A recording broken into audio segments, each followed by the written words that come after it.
whole time. God damn it. Fuck yeah. Trying to break the satanic interview.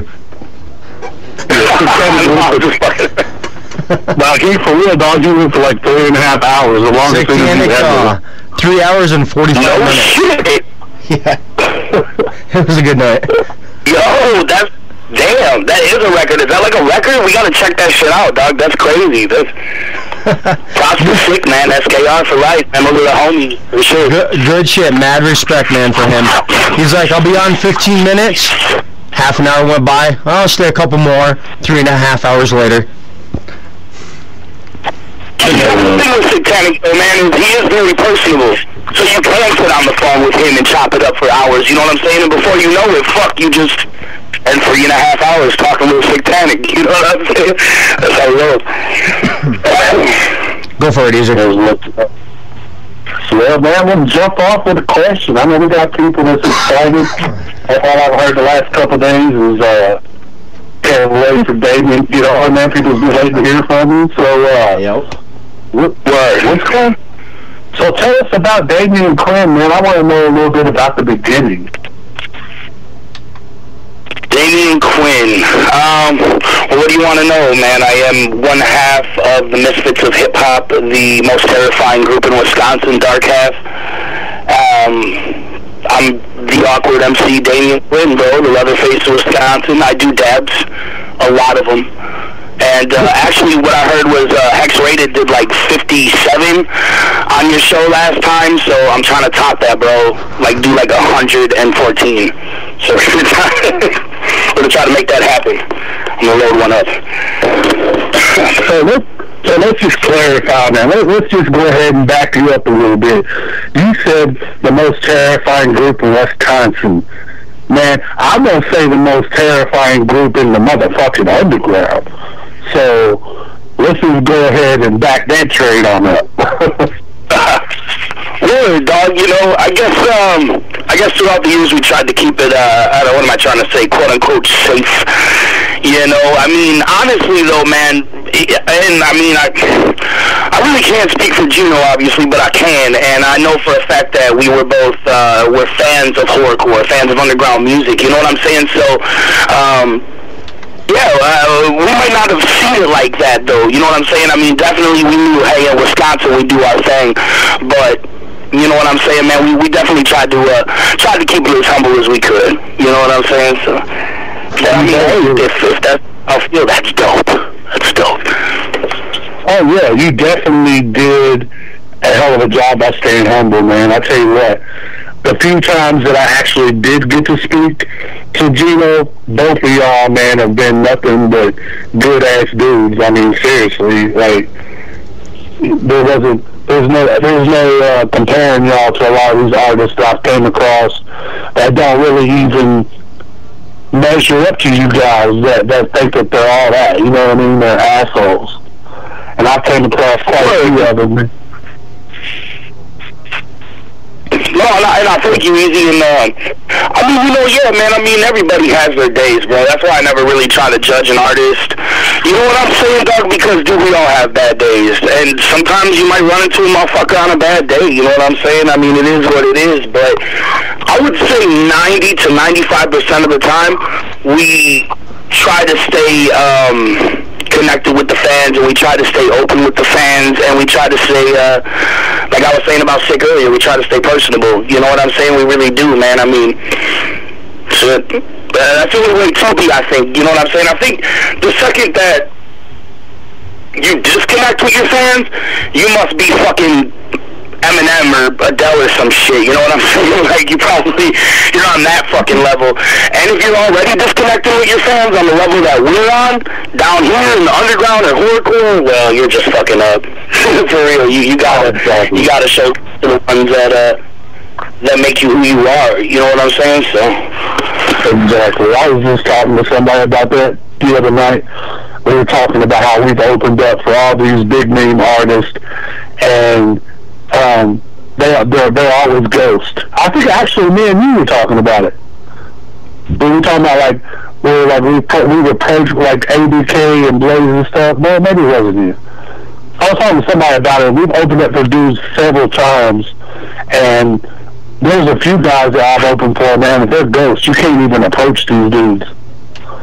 Yeah, you know that's definitely not ABK or Blaze, though. ABK and Blaze are very, they're actually very good with that, with, talking with their fans and signing autographs, and for real, man, like, I've talked to them dudes many occasions, you know what I'm saying, just different shows and shit. You know, just on fan shit, but... Yeah, both of them dudes are super good about that. I respect both of them guys. I've opened for them. It was really good occasions. But anyway, back to you. We're going to go. I want to know a little bit about, like, people want to know a little bit about the pre-LSP days, man. Like, what led you to LSP? Like, how did that whole correlation come about? It's actually a funny story, because I met these kids here in Kenosha, and I don't even really remember how I met them. I met them just through a mutual friend, you know what I'm saying, just trying to buy some weed or trying to smoke some weed, and I met these two kids that would always post on this forum back in the day called killmusic.com, and these kids went by K-Town Killer and K-Town Strangler, and they're actually my really good friends, Ryan and Kevin Lightsey, and they introduced me to Scum. And they showed me Only Bodies Left Behind back in 2006. It was the first time I ever heard of LSP or Scum or anything. And what was cracking was I was throwing a show at the time called the Bury the Living Show, and it was my first annual Bury the Living show. And I just met these dudes, and they were into horrorcore, and they, knew all the shit that I knew, and we started chopping it up. And obviously they were showing me new shit like Scum and whatnot, and they were like, yo, man, they were like, yo, if we pay for Scum's plane ticket, will you put him on this show? And I was like, I mean, fuck, if you're going to pay for it, why not? You know what I'm saying? And that's basically how it happened. They fucking paid for Scum to come out.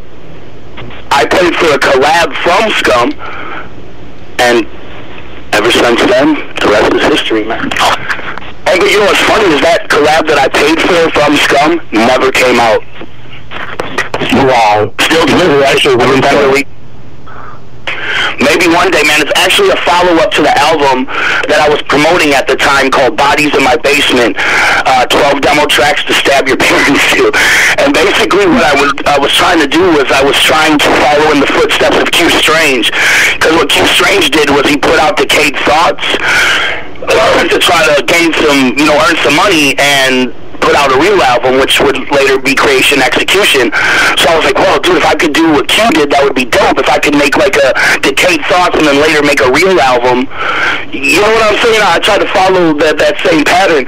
So I made this Bodies in My Basement demo album that I couldn't sell for the fucking life of me. I gave so many away, but whatever, Doug. And it actually did kind of help grow everything that's, I guess, happening today.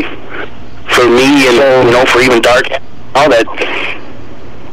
So could we maybe see that on the Lobotomy album, or what?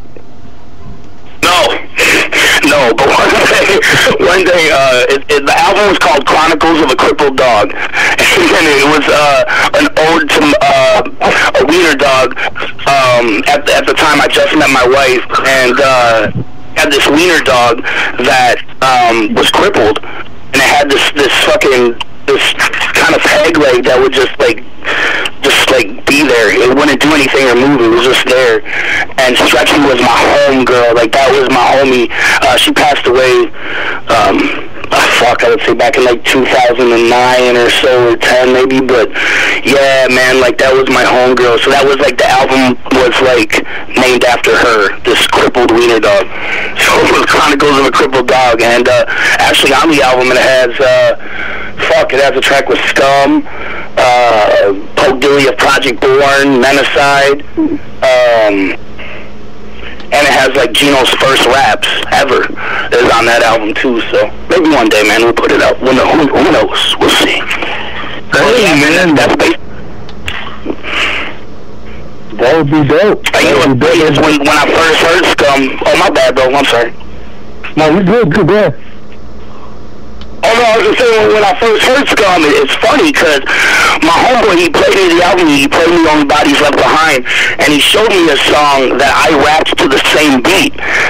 So of course, as a rapper, naturally, I just had to start fucking, puffing the chest out, like, oh, whatever, bro, you know what I'm saying, this dude's alright. So I kind of didn't listen to Scum at first, I was like, it's whatever, bro.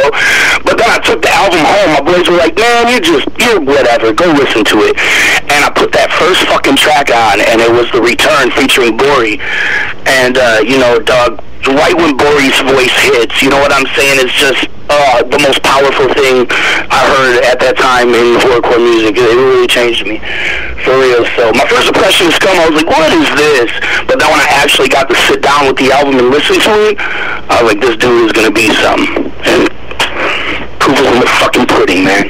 Hopefully not Bill Cosby's pudding. So. Oh boy. The pudding pops. Yep. djsnickerz loves the pudding pops. That's one of my favorite questions, man. Yeah. So Snickers, man, what do you got, what kind of questions you got over here for him? I've been wanting to ask. Go for it. So Damien, if you ever had to sign to another label besides LSP, would you, and who would it be?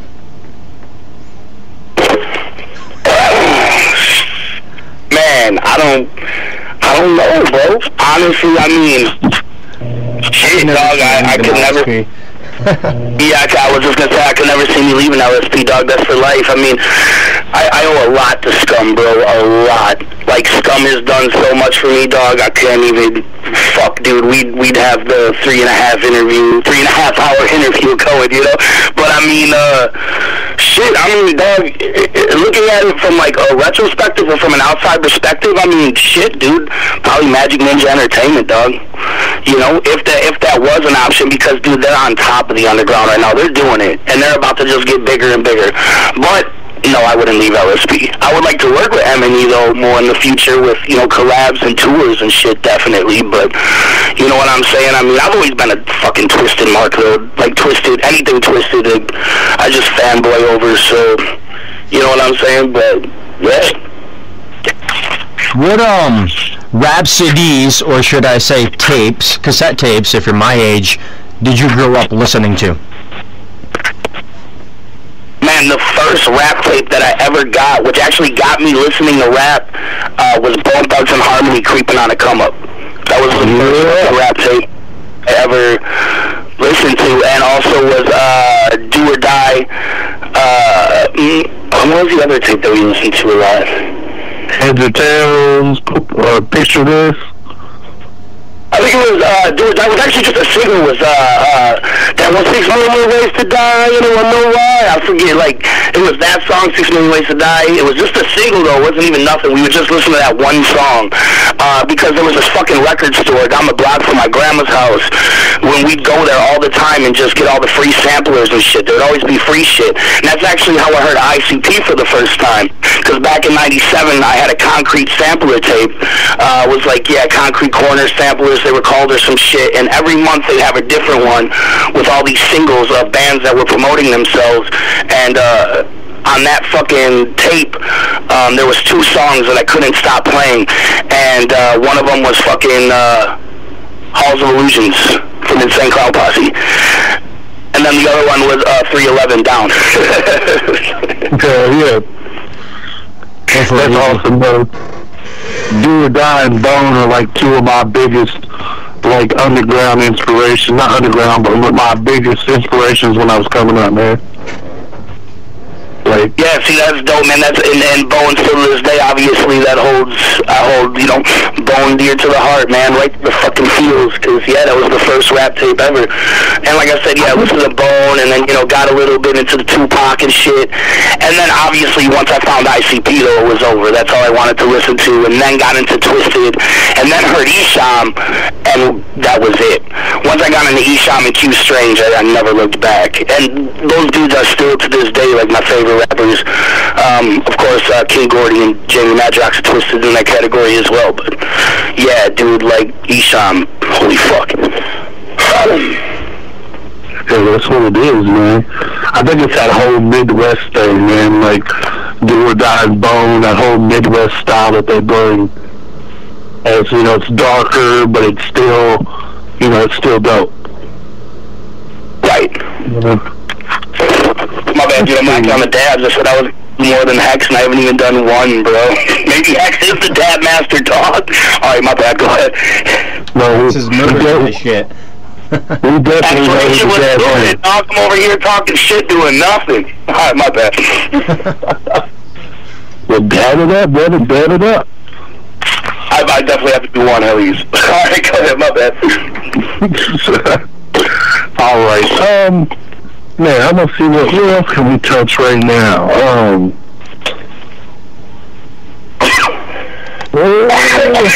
Come on, easy. So I haven't heard you ask about a name yet.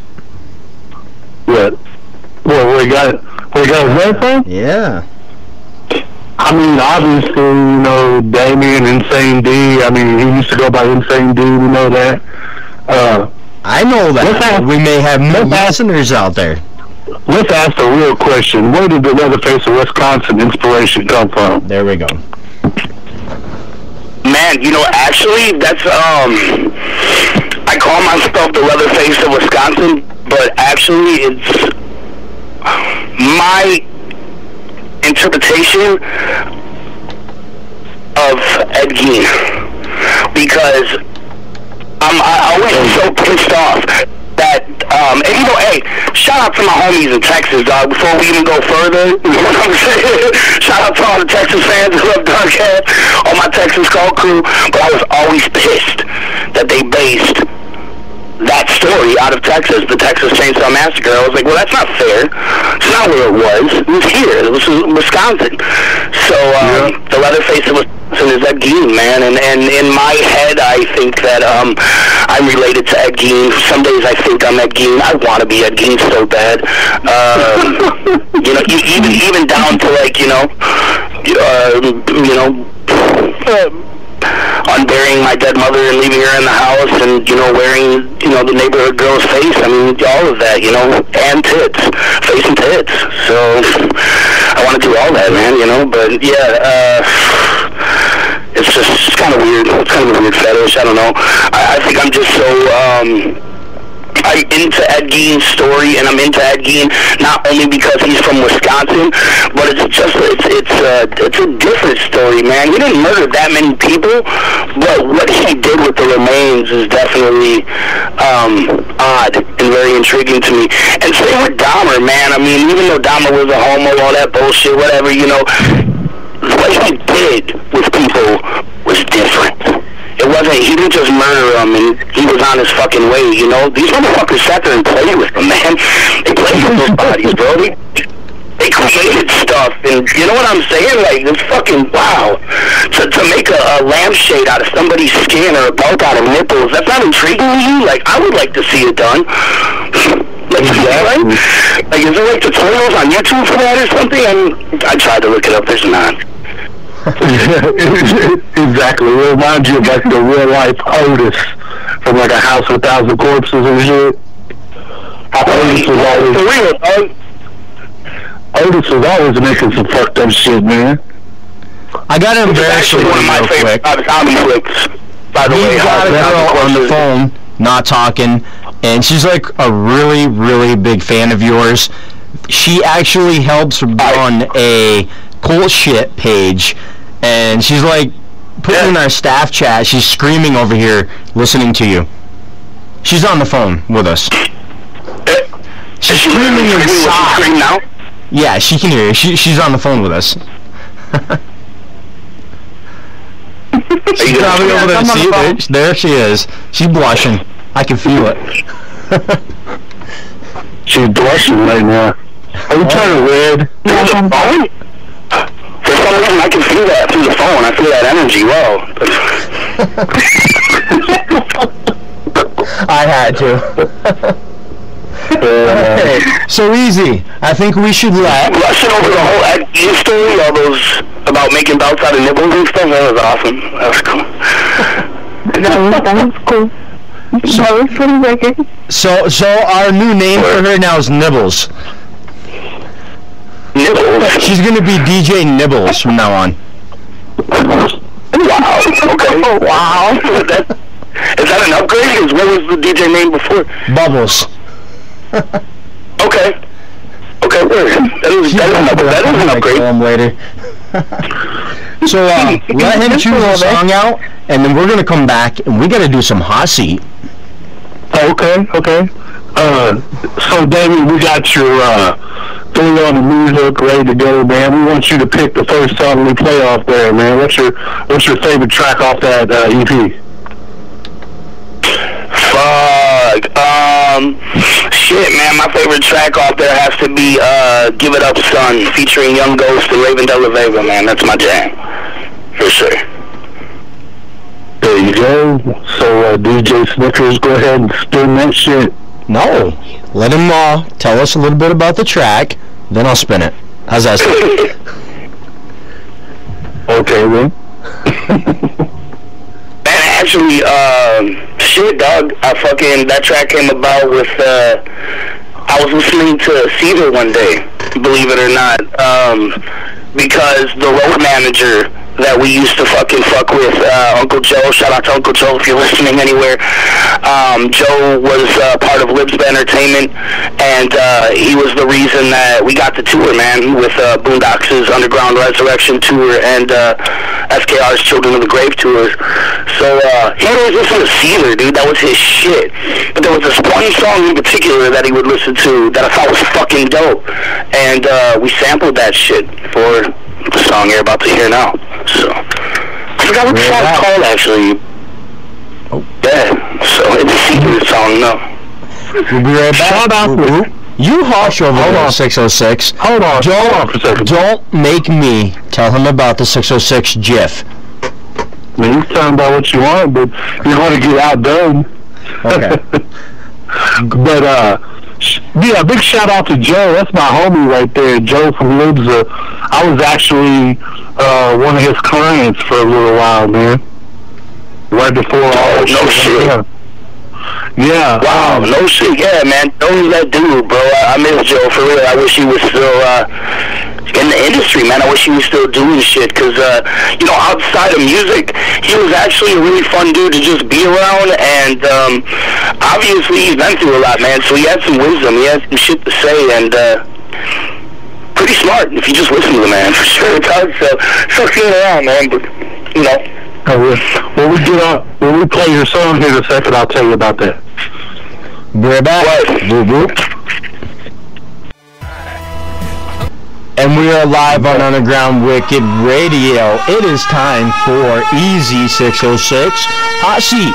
Time to make the artist sweat a little bit. You guys know what that starter means? Easy 606 Hot Seat. Go for it, homie. Don't forget to bury the mainstream, motherfucker. Oh yeah, bury the mainstream. It's Wednesday, I forgot. God damn it. Seems trying to fuck me over, man. Damn right. But like I was just telling D, man, but I've been talking to Kurt, the homie over at Horror Radio and Horrorcore Magazine, and we might see some Bury the Mainstream on Horrorcore Radio here coming up.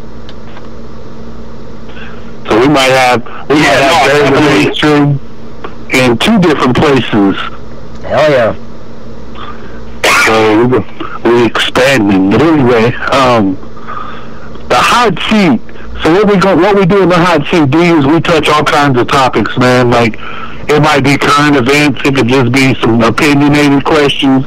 We just kind of ask you some crazy shit. Okay, Word. Alright. So, D, we know you're a big fan of the dabs. Yes. If you came down into a situation in life would you have to give up dabs, or you'd have to give up sex? Which one are you going to choose? Oh, fuck, man, for real? Shit. Dog, I mean, I love pussy, bro, but Rosa Palms has always been a faithful friend, dog. I don't know, man. Giving up my dabs is... Fuck, dude. Yeah, that is the hot seat, dog. I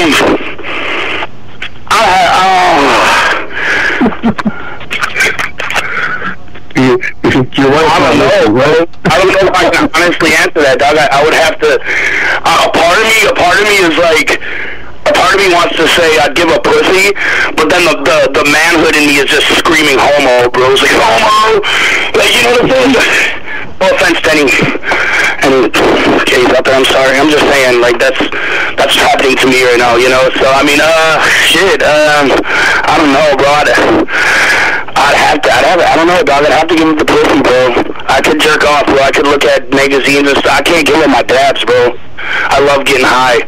But no, let me take that back, dog. I can't give up the pussy, bro. I'm gonna have to give up the dabs, dog.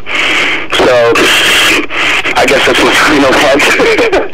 I'm gonna fight with myself for the next 5 minutes on air. Is that cool with y'all?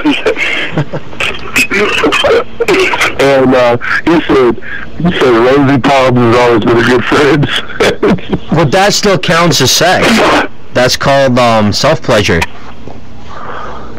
Right, yeah. So, I mean, yeah, no, man, I guess I just have to give up the dabs, bro. But let me tell you something, dog. There's going to be a part of me that's dead inside for the rest of my life. That would be for sure, you know? Oh, man. It'd be a different Damien, I'll tell you that. Like, no. I listen to some of your insight from the Insane shows, man, when I get a chance, and I tell you what, man, y'all clown, and it's definitely something else. I love it. Yeah, man, shout out to Kurt Chewing and Horrorcore Radio Live, you know, for giving us a platform to do that, dog. Insight for the Insane is definitely, it is something different, man. Like, you know, it's not just your typical online radio show. I mean, there's a lot of shenanigans that goes down, that's for sure. So maybe it is your typical online radio show, but we do a lot of dabs. Lots and lots of dabs. Oh, hell yeah. So, you deserted on the island for 5 years by yourself, and you can only take 2 albums ever made.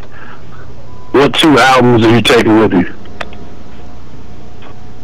Fuck. Dude, that is a hard one too. I'd have to say only 2. Alright, man. I'm going to say my first 2, but then I'm going to have to put a maybe category. I'm sorry, bro. But the 2 that I would definitely take would probably have to be Esham Closed Casket and House of Crazy Season of the Pumpkin, for sure. But Creation Execution might have to be in there too. So if for some reason one of those got lost and Creation Execution just showed up, that's what's up, dog. So yeah, that's a hard one. So definitely those first 2 though, Closed Casket and Season of the Pumpkin, those are classic. Oh yeah. All right. Okay, presidential candidates, man. Who would you like to see take over this fucked up country of ours? Are you a Donald Trump supporter, a Bernie Sanders, or what's going on?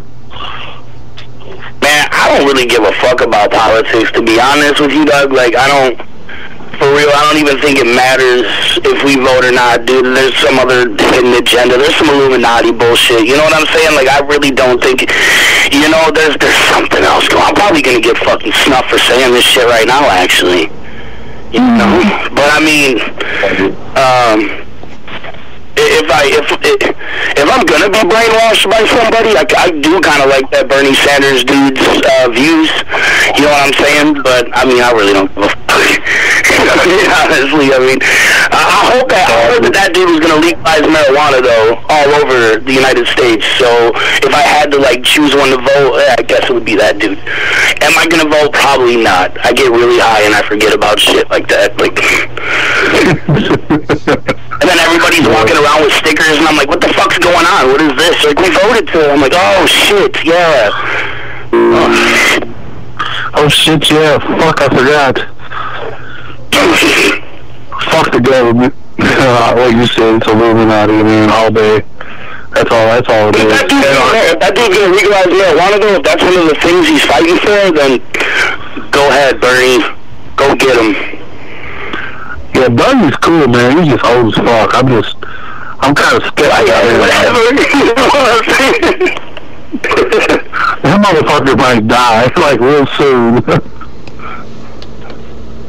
No, man, I mean, I don't know, maybe I didn't, like, when Obama was going for president, maybe I wasn't listening close enough, but I was under the assumption that we were getting free health care, and I voted for that. I was like, yeah, free health care, it's like fucking Canada up in here, dog, this is gonna be dope. It didn't go down like that. I voted for that cat twice, and basically, after that, I was like, yeah, I'm not doing that again, so... Yeah, they definitely got us on that one. You sneaky little fella. Did I listen wrong? I swear that's kind of what sold me. You know what I'm saying? I was like, free healthcare, Hey, it is free healthcare as long as you're on government assistance. Right. So I guess it is something. Yeah, if you're working, nah, you're getting raped.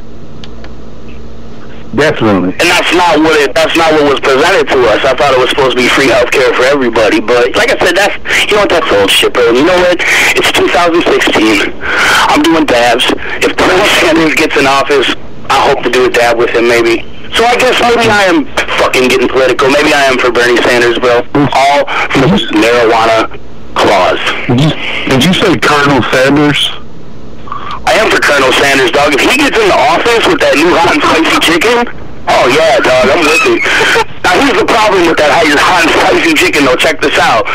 Is I ate it twice in 1 week, alright? Be honest, I did. I was like, that's good, I'm going back.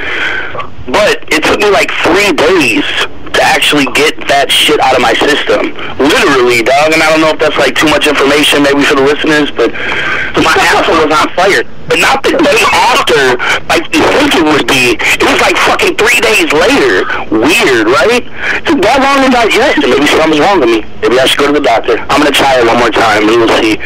So if like my asshole doesn't burn the next day, it takes 3 days later, then I know it's the hot and spicy chicken, we'll see. I don't know. I would try to check, but it's definitely on the agenda. But I'm not much of a hot shit. I'm pretty much a pussy when it comes to that. But I do got a homeboy that puts some hot shit away. I'm all about Popeyes. Fuck KFC. I've been screaming that for years. KFC ain't out shit. But they Hell no. told me on that hot and spicy chicken I had to try it. And it was pretty good. It's better than anything else there, so.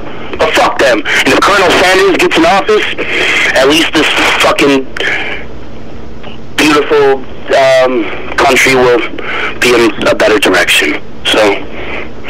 There you go. Fuck it. So, I want to know, back to some Damien Quinn business, I want to know what has been your favorite project that you've released so far? Damn, dog. I know that's hard, bro. I would obviously have to say Graveyard Blues, but dude, making that album was so stressful, it's even hard to say that. But maybe that's just what an album is supposed to be. I don't fucking know, you know what I'm saying? But I know for a fact that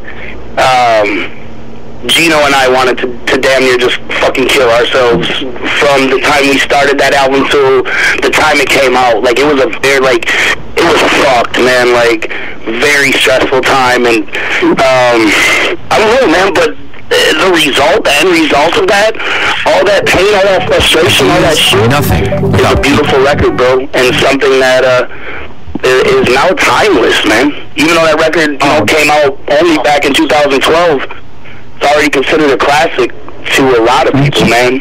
So, I mean, that's humbling, dog. That's something, shit. When me and that dude was in this fucking room, in the Witch's Den studio, making that fucking album, we never thought it would get a like that, bro. Never. puzzler, dog, because it's not that we weren't confident in what we were doing, but we wanted to be just as good as the Twisteds and the Prozacs and the King Gordys and, you know what, the shit that was popping at that time. You know what I'm saying? And we wanted to be just as good as them cats, and we really looked up to them and their production. And, you know, I mean, necessarily not, and especially not Geno, not that he looked up to them, like, musical-wise. They weren't really musical influences for him as much as they were for me.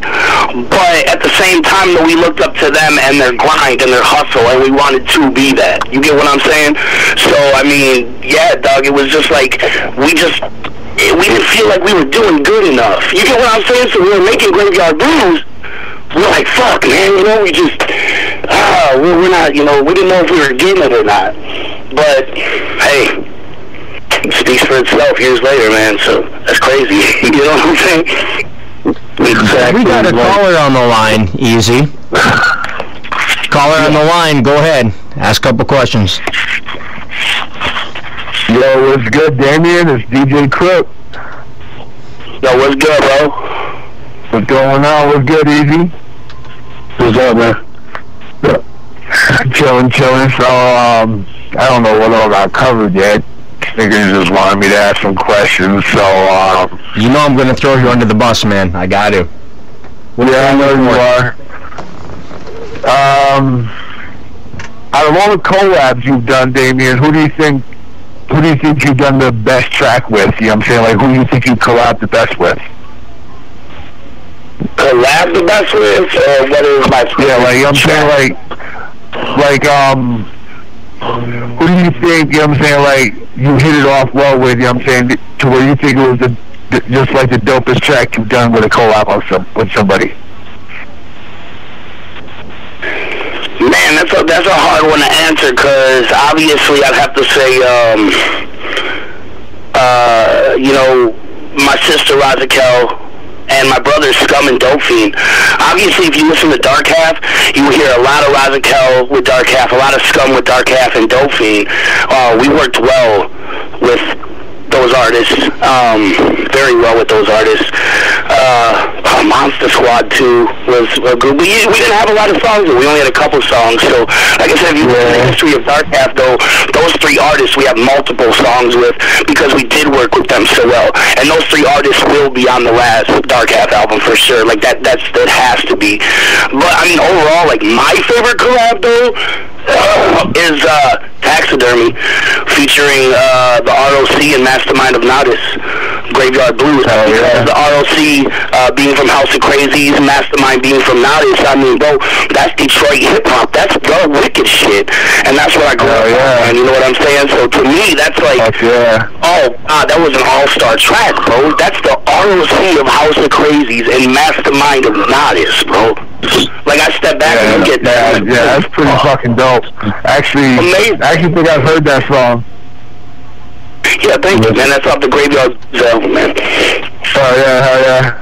That shit is actually pretty dope. I actually have a homie of mine that's with me right now. He definitely listens to Dark Half and he fucks with you guys and whatnot, so I'm going to put him on the phone and just say what up real quick.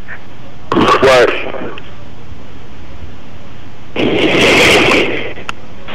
Oh, shit!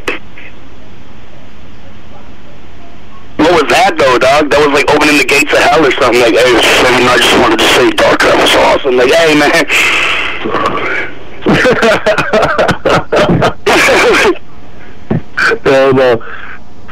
Is the homie on the line? Is that Iris? What's up? No, I'm one of Iris's homies. My name's Dylan. Dylan, what's good, though? I just want to let you know that, I love Dark Half, man. Thank you. I love Dark Half. You guys rock, man. Yeah. Here's Cook. Oh yeah, man. Thank you, man. Rest in peace, Geno, bro. All day. Hey, great, homie. Let's go ahead and take a little bit of time to go ahead and plug that, man. If y'all right now, y'all need to go. Actually, I think you might have to wait a few days. I think they might be sold out. Yeah.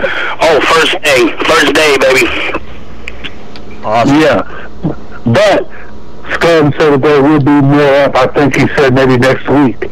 So y'all need to run to the Grill Hop shop, grab that Geno Cult Shit album, man, A Beautiful Curse. Get it while you can. Yeah. That thing is going to be a classic. You're like, dog, what a beautiful thing. What a just I don't even know how to describe it. Words can't even describe what the feeling was, what everybody was feeling at LSP the day that pre-order went up, and it sold out the first fucking day, man. I mean, that's, you know what I'm saying, dog? Our brother is, it just, like I said, it just shows you for a fact that our brother was a leader in this genre. He was a cult leader, and he is someone that will never be forgotten, dog. His legacy will live on forever. And selling, dude, he's outsold a lot of, and I'm not trying to sit here and talk shit or whatever. I mean, you know, motherfucking get butthurt or whatever, but, dog, he outsold a lot of motherfuckers, dog, in one day. You know what I'm saying? Probably half of the horrorcore genre, dog. You know what I'm saying? The underground horrorcore, underground. You know what I'm saying? I mean, dog, that's fucking, it's mind-blowing, Joe. It's definitely, it's beautiful. And at the same time, for me, though, it is sad, man, because we are celebrating my brother's life and his legacy, but it's sad to me that he's just not here to see it, man, because, oh, man, he wouldn't have even known how to take this. You know what I'm saying? He really wouldn't have, man. He would have been like, dog, he'd been fucking mind-fucked, just like all of us are. Exactly. That's definitely some good shit, though. Definitely. And I appreciate the hell out of all the supporters out there that went out and copped that on day one and really showed out. Because that, like you said, man, that made a hell of an impression on a lot of people. Oh, for sure. On the first minute. Hey, that's what's up, though. The first minute. Oh, hear that? I mean, shit, if I'm not mistaken, it was like in 10 minutes those dog tags were sold out, or probably even less. First 5 or 10, something like that. Just ridiculous numbers, bro. Ridiculous, dog, and it's well deserved, man. You know what I'm saying? I mean, Garrett Erskine put his heart and soul into this music. He bled for this music, and that's just fucking honest, dog. Blood, sweat, and tears. You know what I'm saying? I know that's an old saying. Some might think it's corny. No, it's real, bro. Blood, sweat, and tears he put into music. He loved music. Not just horrorcore, not just, you know what I'm saying? He loved fucking music. He loved creating music. So, I mean, dog, the fact that the response that this album is getting, man, it's well deserved, bro. It's definitely, it kind of goes to show, man. It's like how hard, when you put in work and you work hard, that come out of it, man. And that's just what I was trying to say earlier. It's so sad that you're just not able to see that, man. But you know what? He is still able to see that. So. Exactly. But he's rocking it, man. I agree. So as far as the Dark Half album, man, like, I know I watched an interview that you did, and you pretty much said that until it's completely ready, you're not even worried about releasing it. So do you have maybe a little bit of a time frame on that, or you think maybe? Yeah. Shit, man, yeah, I'm not really too sure, bro. Honestly, I mean, I understand where you're coming from, man.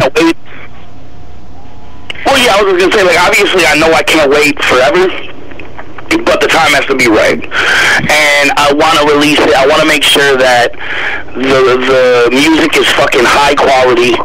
You know what I'm saying? It's that fucking, it's up to them fucking LSP standards, dog. High quality, good graphics. I want to do a documentary, a Dark Half documentary from, you know, day one till, you know, August 18th of 2015. You know, the documentary will talk about, you know, everything from then on to then, and then, shoot a couple music videos and all that. You know what I'm saying? So I mean, it's gonna take a little bit, dog, and it's something that I said I want to make sure. Well, like I said, I want to make sure it's right.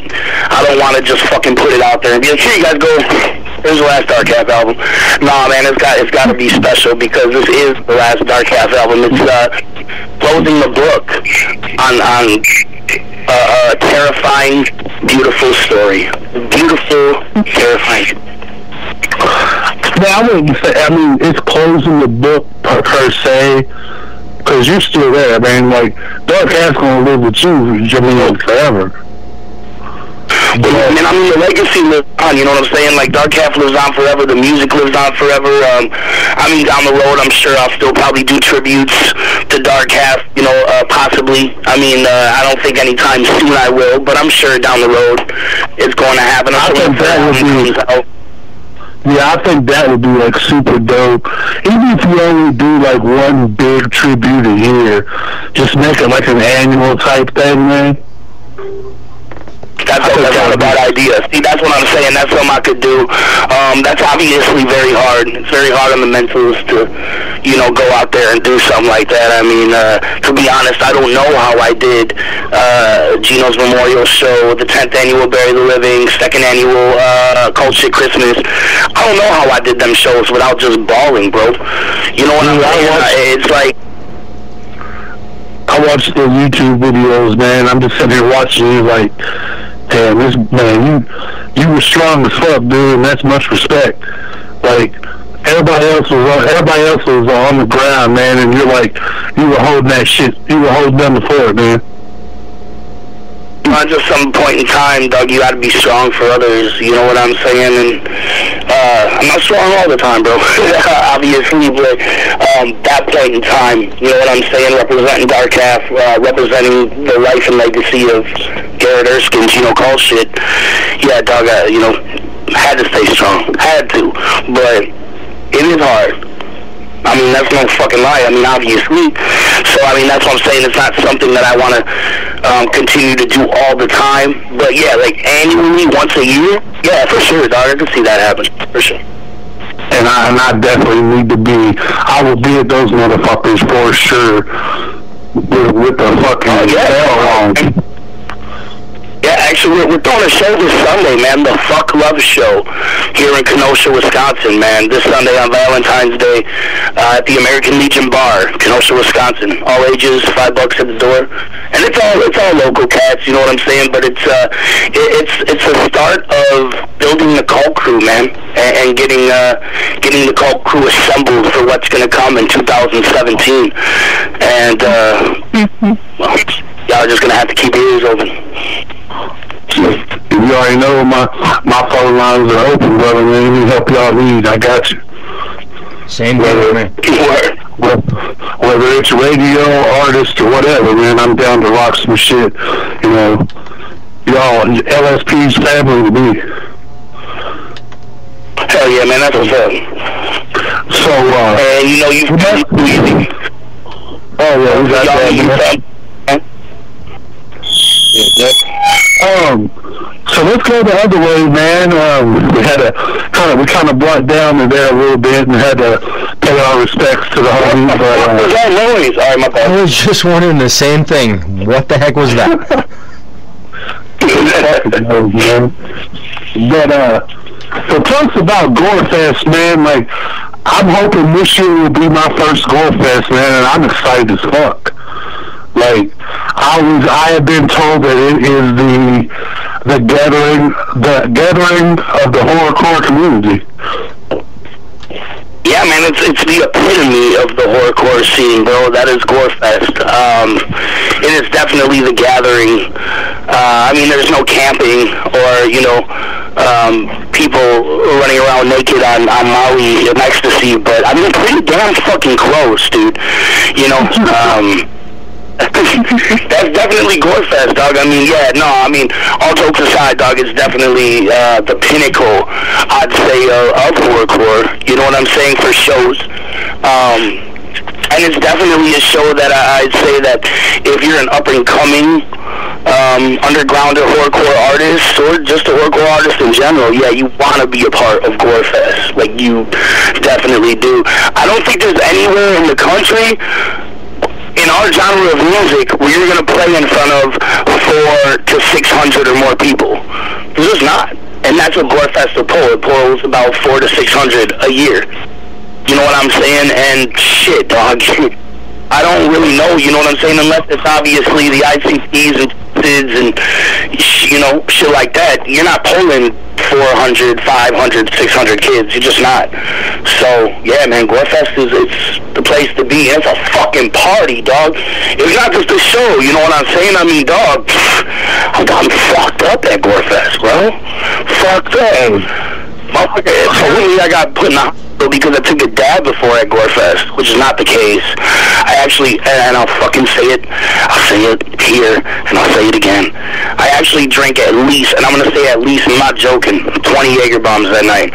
I just kept making whoever was behind the bar give me Jaeger bombs, and then, yeah, dude, it had to be at least 20, and then I started drinking other people's drinks that were around me. Like, I remember grabbing Icarus's drink and just drinking it. I don't know what he was drinking. I have no clue, but I proceeded to vomit all over myself by the end of the night, and Geno cult shit and Q Strange helped me change out of my shirt and into a new one, which was an extra medium Mission 16 shirt that Beast lended me.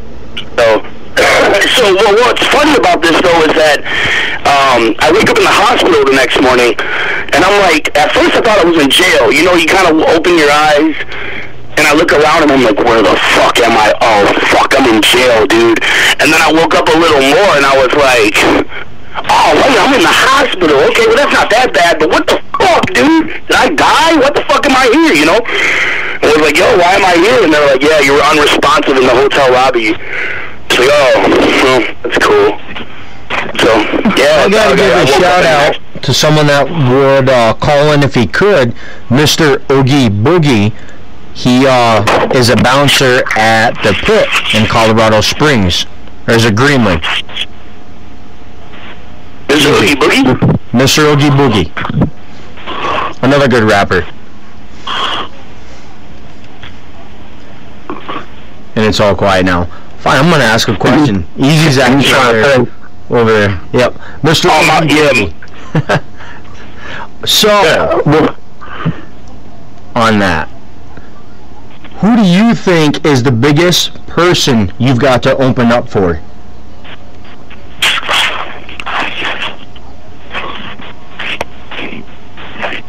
Shit,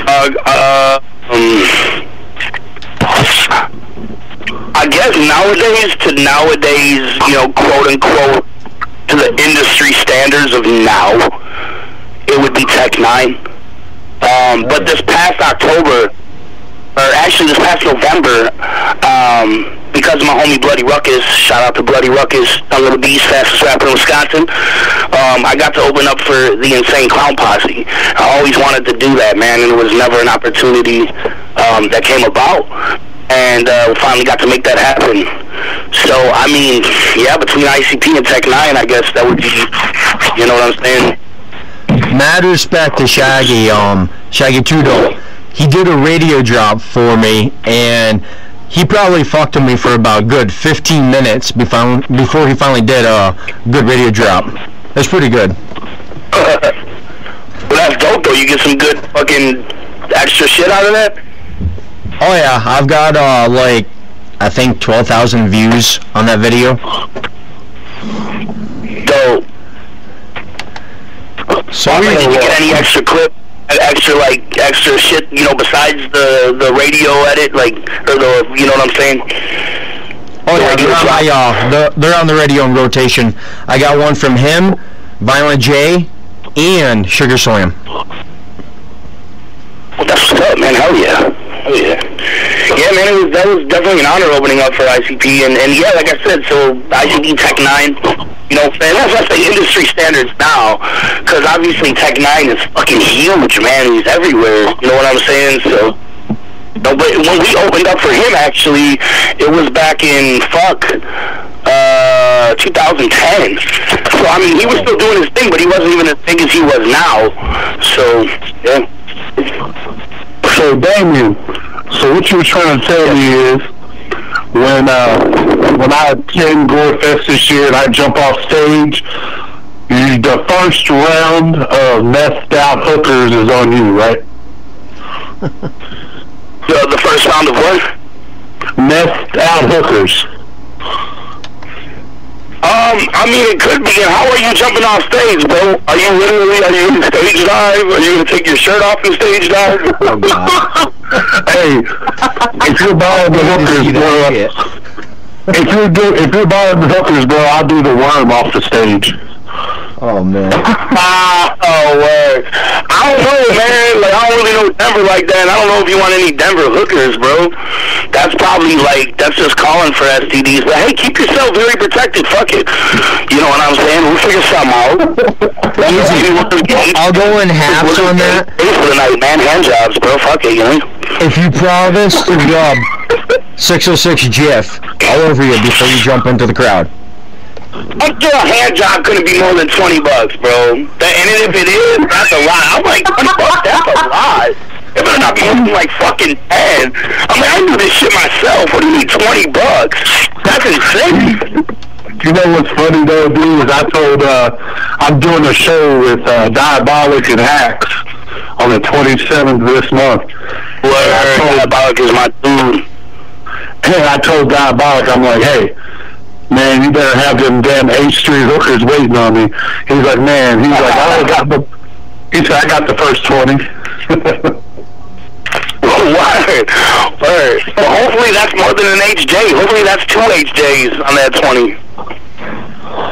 Hey, yeah, I mean, the H Street hookers in Portsmouth, man, they're about $5 blade pounds. What are you talking about? That's risky. That's very risque, my dude.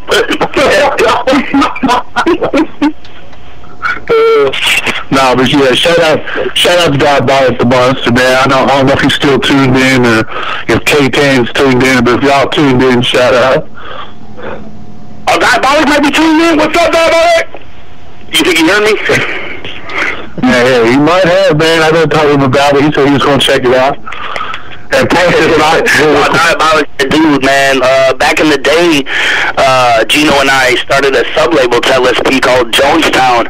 It lasted for about 3 months, but Diabolic was under Jonestown, man. And when it folded, dude, Diabolic was like one of the only motherfuckers that put in work.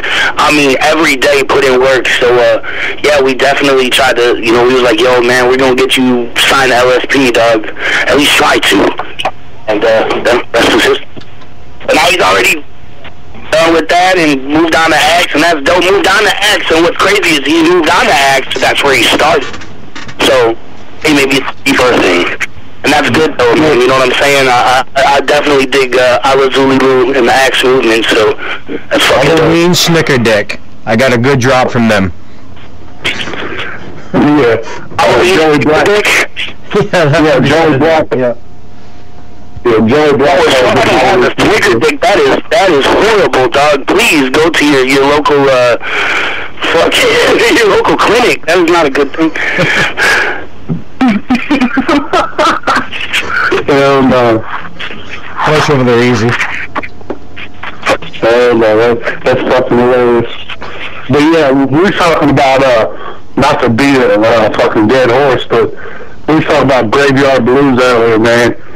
You're talking about one of my personal top 10 underground albums of all time, man. Like, Graveyard Blues is definitely right up in the top 10 for sure.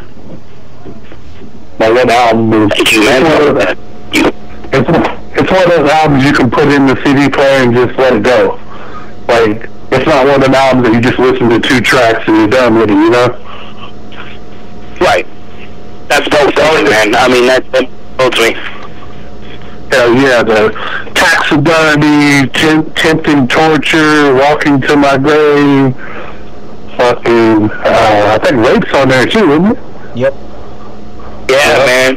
You know, that was the song that vocally really popped us off, bro, was rape. I mean, in Wisconsin, we always kind of did our thing, you know what I'm saying? We was, you know, but when rape came out, we definitely see things start to change for us a little bit. If you get what I'm saying, like, we started getting more support around here, and yeah, man, and that's crazy. And dog, I never told nobody this story. I'm gonna tell it here first, very the mainstream.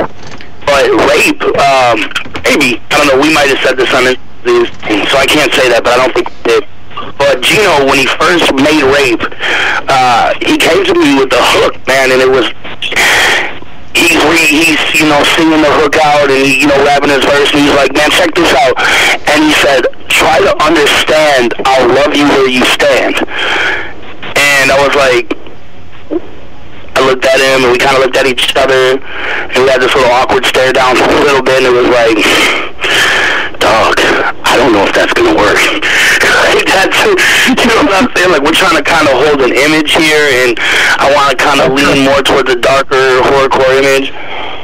And I was like, you know, we're talking about it, and he's like, well, what am I supposed to say?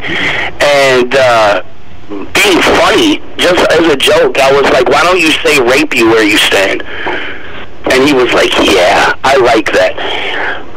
At the time, I was on Psychopathic Records so hard that I wanted us to be signed to Psychopathic. That was always the goal for Dark Half, was to sell out to, not the mainstream, but to sell out to, I guess, what some would consider mainstream underground.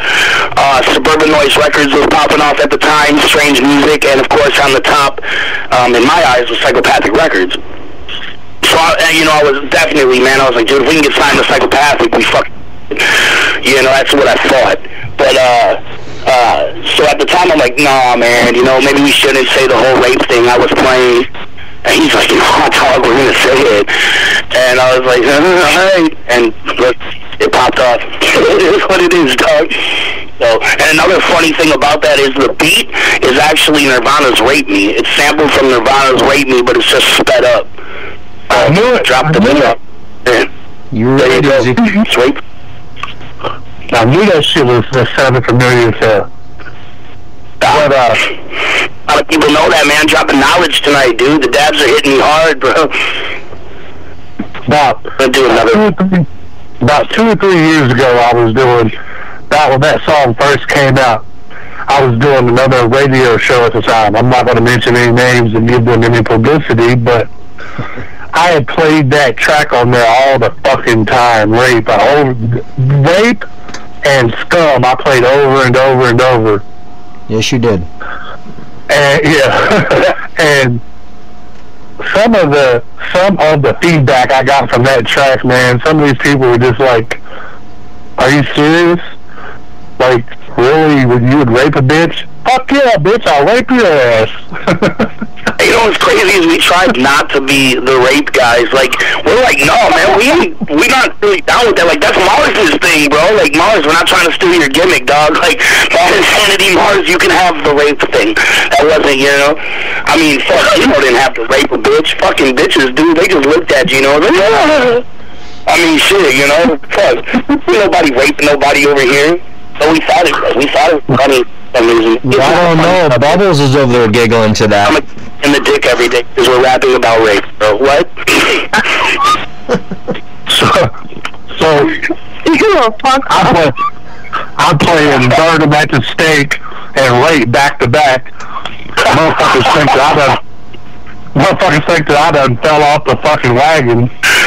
What a great playlist, dog. I mean, even 2 songs, whatever, bro. You talking about Rape, Burn 'em at the Stake, then I'd have like Smalls 1 or something in there. Some System of the Down, remember, right? Yeah. Hey, I throw rock in there all the time. Yeah. Hey, bro, nothing's wrong with a little system, man, for sure. So I got a question. If I remember right, haven't you shared the stage with Tommy Necro? Yeah, man. Actually, I got to share the stage with Tommy here in the Wicked, Wisconsin a couple times. One time for Geno's memorial, and then another time he was on Insane Poetry's Butcher Knife Music Tour, if I'm not mistaken. So yeah, man. Tommy's that dude, man. Tommy Necro and me definitely get together, like to fucking do the dabs, smoke, talk about horror movies. Small world. Me, him, Easy, all used to DJ for another radio about a couple years ago. Shit. Yeah, we were all on the same radio there a couple years ago. That's what I've been saying. Okay, word. Is Tommy ever talked about getting back on doing some radio shit or not? He should, honestly. He was good at it. Yeah, man, for sure, dog. That'd be dope. And then y'all back at it and on a bigger platform. I would say no. Yeah, the scene's dope. It's legit to me, man. It's legit to me. We're having a good time. Exactly. That's all that matters. Bubbles is definitely having a good time. So speaking of horror movies, I'm a big horror movie person myself. I often consider myself the Michael Myers of hip hop. But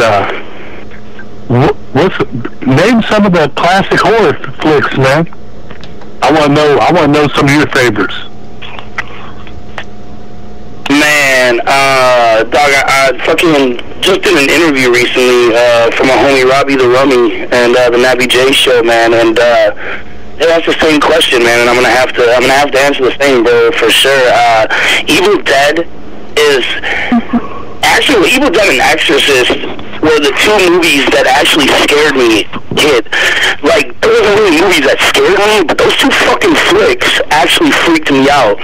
Evil Dead freaked me out so bad, I wouldn't even go to the bathroom, and I had to fucking piss, and I think I held it forever until, like, eventually I knew I couldn't anymore, and I had to just, like, be brave and go and turn that light on in the bathroom.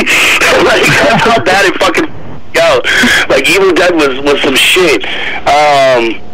Fuck, dog. I like, shout out to my boy, Mr. Kilcher, first of all. Mr. Kilcher of Six Side, Third Shift Entertainment. Dog, he is like the fucking godfather. I call him the godfather of horrorcore and the godfather of horror movies. Like, that guy knows so much he has so much knowledge about horror movies, it's incredible. From American horror movies to Japanese to Italian, whatever, dog. And he showed me these flicks, and the ones that always stood out to me that are my favorite is the August Underground series. I don't know if y'all ever heard of August Underground. It's a dude named Fred Vogel. He's a director out of Pittsburgh, Pennsylvania. And back in the day, they used to be Toe Take Pictures. Now they're known as Toe Take Inc.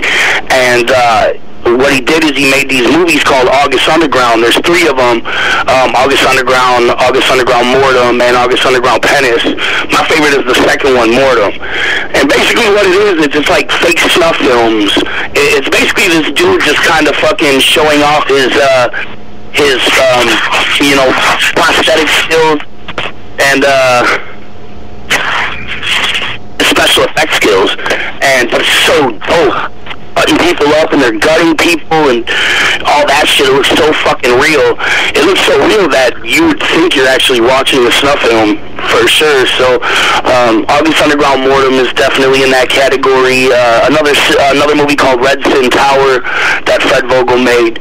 That would have to be the Friday the 13th Part 3 is one of my favorite all time. I would have to say that's like probably my first. Jason Voorhees is my favorite American horror movie character of all time, for sure. So like Part 3 in 3D where he finds his own mask, that's fucking legit. Or finds the hockey mask for the first time, I meant to say. And then shit, yeah, man, I mean, a Japanese flick called The Untold Story is really dope, man. It's about this fucking dude that's a smuggler and a hustler, and he hustles this dude out of his restaurant and kills the motherfucker and cooks him, and then continues to kill other customers and cook them and make barbecue pork buns out of them. So that movie's fucking legit. And then the last on the list I would say would be Aftermath. Aftermath, the Spanish film about a mortician that fucks dead body. And that's all the movie is. It's basically a silent film. There's no talking. There's like maybe one scene with dialogue in it. And then after that it's basically fucking this dead body, and that's the rest of the movie. So. What do you think of Rob Zombie's remake of Jason? You mean Michael Myers? Michael Myers, yeah, there we go. Yeah, Halloween was fucking dope. Man, I don't, dude, there's not really too many remakes that I didn't like, dog. I know some people hate remakes. The one remake that I fucking hated and I'll never watch or even look at is the remake of Nightmare on Elm Street. That was just whack. That was whack, yeah. That was the cheapest shit I ever seen in my fucking life. He looked horrible. It's not just that. Just a look. Have the way that they portrayed him as a pedophile. Like, yeah, Freddy was always a petty, but they didn't get that in depth with it. You know what I'm saying? Well, like, it was fucked, dog. Like, yeah, that shit was, that was whack, bro. The Jason remake, I loved all the Texas Chainsaw remakes. Well, the first Texas, yeah, both of them from '03, and then the one that they just did. Really kind of, it's not really a remake, but the Texas Chainsaw 3D, I loved that, so I actually scratched that. That's not really a remake, but fuck, yeah. What about Chucky? The new version of Chucky. That's the best one. That was probably the best remake, hands down. Rob Zombie's Halloween, the first one.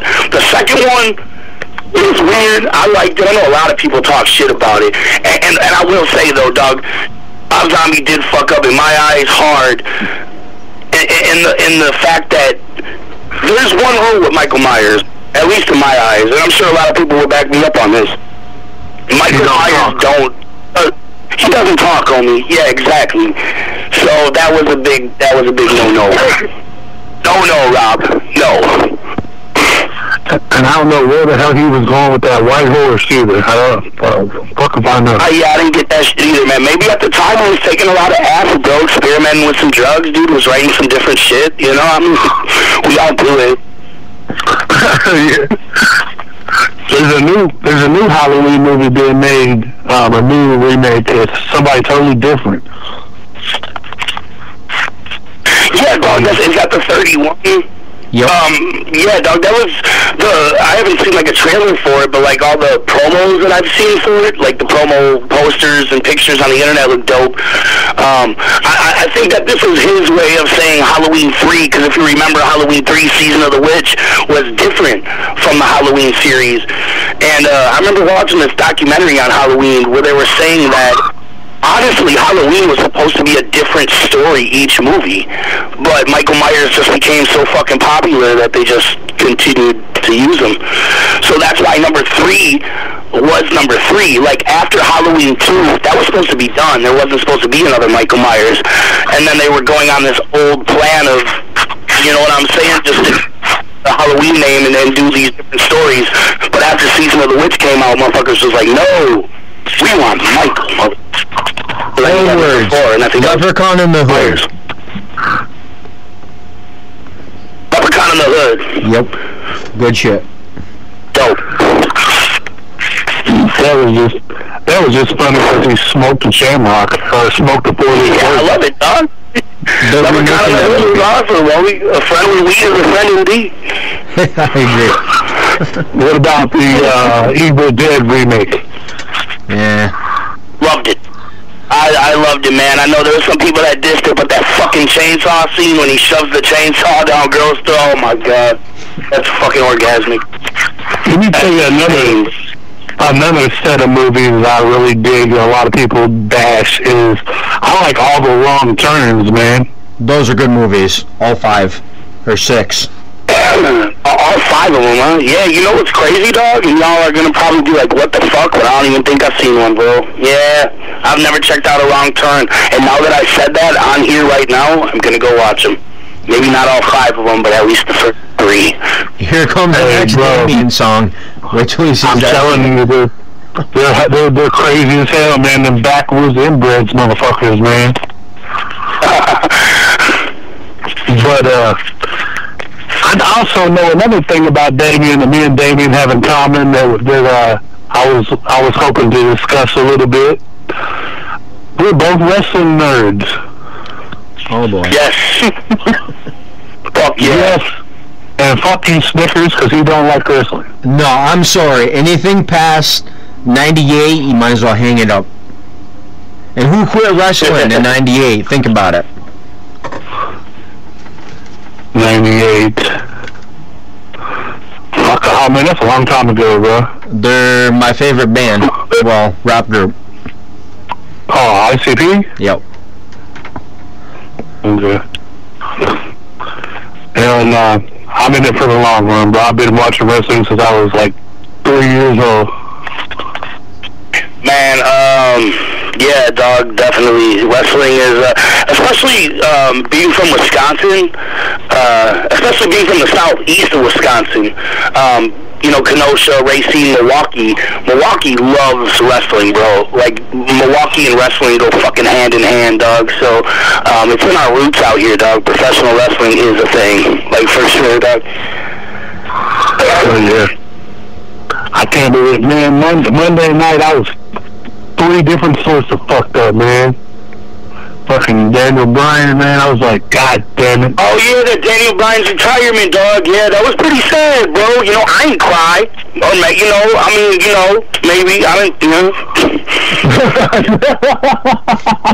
I don't know. Yeah, no. But, yeah, that's crazy, man, because old dude was just now getting to where he needed to be. He was just now getting that recognition, and it's just like Edge, though, man. Edge, that same shit happened to him. Yeah, man, that's just sad, but you know what, that's wrestling for you, man. And you know what's crazy is what Daniel Bryan was talking about, though, is he said his brain wasn't right, bro, so... I mean, think about all that trauma on the brain all the time, dog. You know what I'm saying? Taking chair shots, all that shit, dog. I mean, that rattles some shit upstairs. That's supposed to be happening, you know? I don't see how, like, Jeff Hardy, Matt Hardy, and the Dudleys and them motherfuckers are still going, bro, because after going through all them cables off 30-foot ladders and shit, man, god damn. People can say wrestling is fake as they want to, but jump off a fucking 30-foot ladder and go through a table and tell me it doesn't hurt. Yeah, no, exactly, dog. I mean, shit, you know, and like, okay, I get into professional wrestling, yes. Like, I've started to get into WWE a little bit more in this past couple years. There was a point in time I wouldn't watch WWE for like, fuck, dude. I'd say like 8 years, dog. I wouldn't even turn it on. But that opened my eyes to a lot of other shit, like Combat Zone Wrestling, IWA Mid-South, and, fuck, what else I like a lot, dude? Chikara Pro Wrestling, shit like that, but more the deathmatch style for sure, like the Combat Zones and the IWA Mid-South, Deep South, like that's my shit, bro. You know, thumbtacks, fucking light balls, all that shit. So what? That's really getting. When you talk about death matches, man, I gotta give a big shout out, man. Motherfucking Corporal Robinson, man, that dude goes. Yo, hell yeah, man, for sure. Didn't he do a few shows out your guys' way? Yeah, man. You know what I'm saying? We used to fuck with Court back in the day before all that shit went down with Psychopathic. And then after that, we kind of went our separate ways. You know what I'm saying? We didn't really talk to him that much after that. But, yeah, man, out here, Wicked Wisconsin has a wrestling federation that was started by Mo Foley. Shout out to the homie Mo Foley and my homie Pitstain. The Foleys, dog, they're a big reason why Wicked Wisconsin is what it is, and why Wicked Wisconsin grew throughout the years, because they had Foley's Irish Pub and Grill, let us do shows constantly, and they started the Wicked Effing Wrestling. And yeah, man, you know what I'm saying? Corp came and did some shit down here. Madman Pondo did some shit. Too Tough Tony. The Haters, I think, has wrestled for us, Zach Gowen. Wicked Effing Wrestling's dope, man. I want to bring it back full time. I wanted to get us in a venue. We always did it outside. I wanted to be indoor. Do it as. Hopefully that's a goal, bro. Hopefully we can do that. Yeah, that would definitely be dope, man. Snickers. Yeah, I mean, it'd be different because Dark Half used to do live commentary, and it kind of brought kind of a Stranglemania type effect. But, I mean, doing it our way. What I'm saying, I mean, Garrett was a fucking character, dog. You know? You summoned? Oh, man. You summoned me? Can I help you? What's up? Do you have any more questions? Do I? Yes. I want to know what he thinks. Just because I don't bring this up much anymore, what do you think of Slim Jesus? What do I think of Slim Jesus? Yeah. I think it's funny. I think it's hilarious. Like, see, Caps is so fucking upset about fuckers like Stitches and Slim Jesus, and then they get like upset. And I'm like, dog, this is fucking hilarious. Are y'all listening to the same thing I'm listening to? This is fucking funny. I think it's funny. For real, dog. Like, and I'm not trying to say, like, I think it's funny, like, fuck them guys, man, it's funny. Like, no, I think it's hilarious, like, comedy-wise. And matter of fact, I'm kind of a fan of Stitches. Honestly, dog, like, me and Geno went and seen Stitches in concert. Actually, like, the Stitches shut down a venue in Illinois, in Berwyn, Illinois, called, let me spit that out, Berwyn, Illinois, called Tiger O'Reilly's. And Stitches was doing cocaine on stage, and for some reason the cops heard of this, and they tried to get in the venue, but Stitches had security lock the door, and these motherfuckers were about to bring, like, a fucking battering ram and shit, and, like, go through the door and shit, dog, like, over real shit. It was crazy. So through all this commotion, you know, motherfuckers are running out of the venue, and you know, people are just screaming and shit. I'm standing there in the middle of the floor, clapping, full of powdered sugar and champagne, or whatever he was throwing. So, yeah, that was definitely a different time. Yeah, man. I've been cool so much. Yeah, man, that's all. It's a joke to me, bro. I can't take it seriously, dog. Like, it's funny. Like, I can't even diss them kids. Whatever, you know? I don't see shit about him anymore. I think he was just... I don't even know. But I gotta pick on Easy. It's a fly-by-night artist, bro, already come and go, you know what I'm saying? I mean, that probably has a lot to do with the fact he was getting punked on stage a lot. You know, I mean, this kid's life was not really in danger, but I guess in a way, because what if any of these people really wanted to go on stage and just start putting hands on him? What is he gonna do? I hope he's got a really good security guard. Yep. One more question before, I don't know if Easy's got a couple more. What do you think of the mainstream music scene right now? We can go all night, bro. I'm trying to surpass Satanic's interview 5.5 hours. No, I'm joking. Mainstream, honestly, dog, I like some of the music out right now, bro. Believe it or not, I know we're burying the mainstream right now, but I like Kendrick. I like Schoolboy Q. I like J. Cole. No clue who any of those guys are. Out of that. What's up? I have no idea who. I don't know any of them guys. I don't know who you're talking about, yeah, bro. But at least you like them. That's cool, you know. No, yeah, dog. I mean, really, besides them cats, there's not really too many out there right now that I'm really digging. I mean, shit. Yeah, Schoolboy Q, Kendrick Lamar, J. Cole, fuck. Mainstream music, I mean, just out of rap, you know, other shit, Twisted, Monoxide on his Periscope, so he's talked about a band called 21 Pilots, and I seen a video of him, a video of one of their songs called Stressed Out on the Revolt channel, and after seeing that, I was like, yo, this is different, those are kind of dope, so I checked out a couple of songs of theirs. Yeah, I kind of like it. It's dope. I mean, there's two songs I really like. They're good. Yeah, Stressed Out is really dope, and I think one called Car Radio is the other one. I really like the songs a lot. The other shit is different, you know what I'm saying? It's definitely a different taste, but those two songs speak to me, man. They speak to fucking soul. So Easy. Any more questions, homie? What do you got? Man, I can go on for nights, man. Well, come on. So, I want to know what Damien Quinn thinks of that Easy 606 character's music. Oh, no. Do your thing, bro. You know what I'm saying? I mean, shit.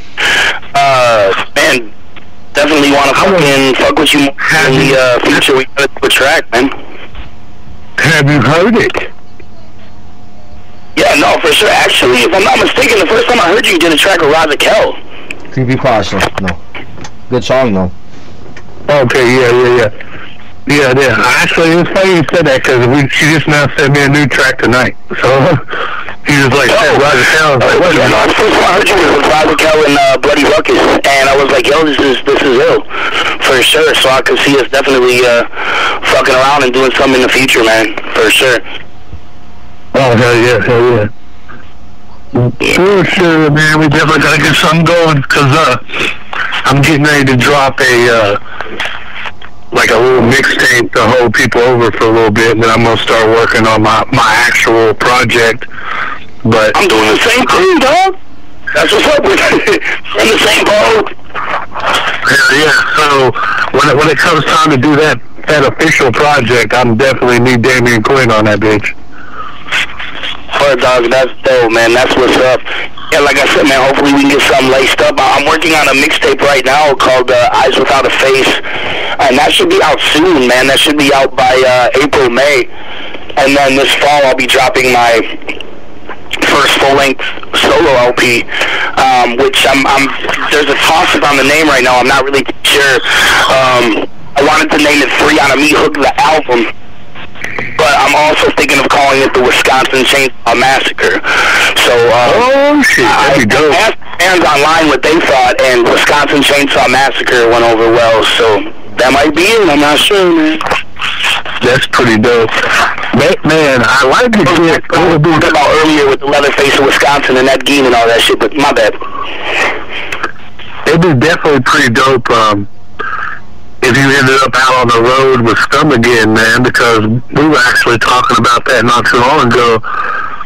I told Scum that I wanted him on a project, and he said, as soon as they got a stop that's somewhere in my area, we're going to try to lock it up where, he can just come to the crib and knock it out, Man, I hope I'm not talking too out of text here, you know what I'm saying? Oh, I ain't talking too much, but rumor has it I might be touring with Scum this fall, so I don't know. Hey, I'm not sure. I hope that's true, man, because anytime you all see, I'm mad because I was supposed to come hang with y'all in 2 different places and ended up having to work both of them. Like, I'm about 2 hours from Columbus, Ohio, and I'm about an hour from Louisville, Kentucky. Actually, yeah, man, you gotta come fuck with us, bro. Let's make this happen, man. I mean, hey, if this tour happens this fall, you definitely come out and fuck with us, bro. It's gonna be a good time, man.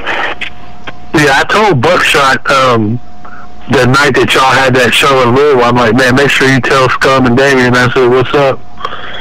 Buckshot, that's the homie, bro. I dig Buckshot, man. I mean, I haven't heard of him before the Underground Avengers, like probably a lot of people haven't. But, man, from then on, dog, I was like, yo, this Buckshot character fucking kills it, dog. That's who I grew up. Yeah, that's who I grew up on. That motherfucker's been doing music since I was a youngin', man. Yeah, that's crazy, though, man. Yeah, he was popping off in the South, and if I'm not mistaken, doesn't he have a track with, like, Korn or some shit like that? Yeah, with one of the dudes from Korn. Yeah, from back in the day, that's dope, bro. You know what I'm saying? I didn't even know. Well, I mean, yeah, he was putting it down for the in it, and then, yeah, man, I mean, pops off later, years later in the underground, with the Underground Avengers and Boondocks, man. I mean, that album right there, the fucking ill. Class, Boondocks, Buckshot, and, obviously big shout out to Class, that's LSD families. Good shit. Yeah. We had him on for interview last month, Easy. Yeah. Class is definitely the homie, man. I dropped a track with him too, with a couple, I think it's on his next project, actually. Damn, Easy busy out here. I love it, bro. That's what's up, man. Yeah, Class is dope, dog. We did that Pain remix together. He let me on Pain, the remix, and it was dope, man, for real. And the video was dope. Original Pain, man, the video was hell yeah, with that meat locker and shit. I have interviewed, I kid you not, at least over 3,000 underground artists over 7.5 years. Oh shit. I've been doing this a while. Quite a while. That's why this was gone so fucking well. Shit, dog. You've been doing this for a minute. Word, man. Hell yeah. I've been letting him take most of the questions. I mean, it is his show. It is Wednesday. Bury the mainstream, so, you know. Go ahead. So what's up? Let's bury him. Let's bury him, and let's start with, probably the Migos. Let's start with them. If you guys don't know who they are, just check them out. Probably listen to it for 30 seconds, and you'll be done. You'll be like, all right, I don't want to. Migos. Man, we can bury a couple motherfuckers right now. I would like to, man. Stop stealing Lord Infamous's style, dog. That's a real thing, bro. Get your own. Get your own. That reminds me. Have you seen Straight Out of Compton yet? Yeah. Yep, Ice Cube's new movie with his son. Oh, you talking about Lord Infamous's son? No, Ice Cube's son. Straight Out of Compton. The movie he just my bad, dog. I couldn't hear you. Easy, son. Real easy. Yep. Good movie. Yeah, man. They nailed it. Yeah, Straight Out of Compton was fucking ill, dog. I seen it in the theaters and shit when it came out, and yeah, man, fucking dog. Yeah, that movie was definitely ill as fuck. The funny part is, I'm sitting here watching fucking South Park about an hour before your interview. They're playing Fuck the Cops by them in South Park. And I'm like, and the FBI is sitting here threatening to throw them in jail and shit, and now that's playing on a fucking cartoon years later. Ain't that crazy though? You said they were kind of like reenacting it on South Park? Yeah. No, they were actually seeing it, and they were just, it was fucked up, man. I was like, no way. Crazy story about, you speaking about Lord Infamous too, dude, is, man, about a month and a half before he died, we actually, I got to hang out with old dude, man. I did a show with dude from my hometown. And, got to smoke with him. I got to smoke with him, Fraser Boy, Party, and yeah, Miscellaneous. And I tell you what, Lord Infamous was a character. Oh man, dog, I've heard. I mean, I never got to meet him. You know what I'm saying? I mean, that's amazing to me, bro. Cause Lord Infamous is up there, dog, for sure. And aimed to be the king of horrorcore. I mean, I was at one point in time, Dark Half, he and Dark Half were hype men for King Gordy. We used to hype King Gordy from shit. I want to say 2008 to 2011. So anybody else thinking of horrorcore, I was always like, no, it's King Gordy. But when Infamous started, it was like, couldn't really say anything. Come on, Infamous. Like, definitely, man. Fuck, dog. Shit. Rest in peace, bro. Lord Infamous. I wish I could do a song with him, or even just met him, dog. Like, to do a song with him, that'd have been my dream. But just to meet him, bro, to smoke with him, or possibly do cocaine or whatever he wanted to do, I would have did that with him.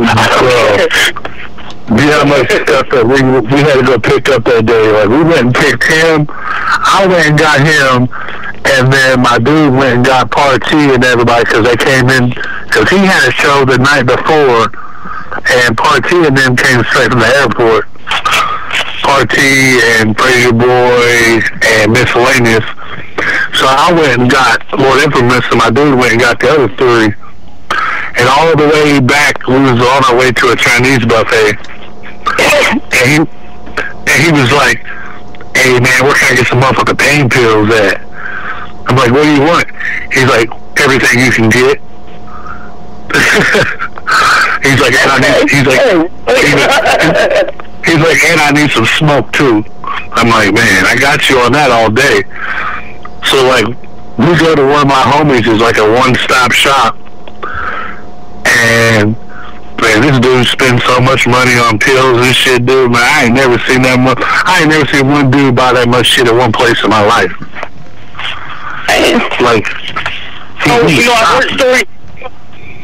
I've heard of Mastermind of Nodis actually being able to party like that, like be off like 5 different drugs and shit. You know what I'm saying? Like when I party, bro, I try to party responsibly. And there's some people that are like, oh, you're not a moron, you can't party responsibly. Yes, you can. Stick to one drug and don't do a lot of it. You know what I'm saying? But some people aren't like that. Some people actually have a high tolerance, and Mastermind apparently can take like 5 different drugs and just be cool. And I'm like, how, dog? Like, I'm not 5 different drugs. That's a roller coaster, bro. I don't want to feel like that. I'm not going to put any artist down when I say this, but I've performed with one certain artist, Lil White, that we were performing a song, and this fucker forgets his whole goddamn verse because he's so fucked up. Oh shit, that's no good. That's why you have to be responsible, bro. There's a time and place to party, and that's not it. And I'm not dissing Lil White. Actually, I'm a huge fan of Lil White. Like, Down Me Now is probably one of my top favorite, like, hip-hop albums. You know, it's definitely, like, in the category of a top 10. Doubt Me Now was up there. But there's a time and a place for partying, bro. And fans come to see you, man. You know what I'm saying, dog? Like, they come to see you perform, bro. Get Them to the Greek, they said it the best in that movie. They were like, they want to see all this drink and party, but they don't want to see him too fucked up. And that always stuck with me. That saying out of that movie. It's like, yeah, do fans want to party with you? But they don't want to see you puking on yourself, stumbling, or being on stage forgetting your lyrics. That's not a good look, man. That sucks. Pet the furry walls. Pet the furry walls. Pet the furry walls. Goddamn, 10 toes tall. Damn. You know, I'm sitting here looking at the time, thinking about Sick Tanic's time, and it dawned on me.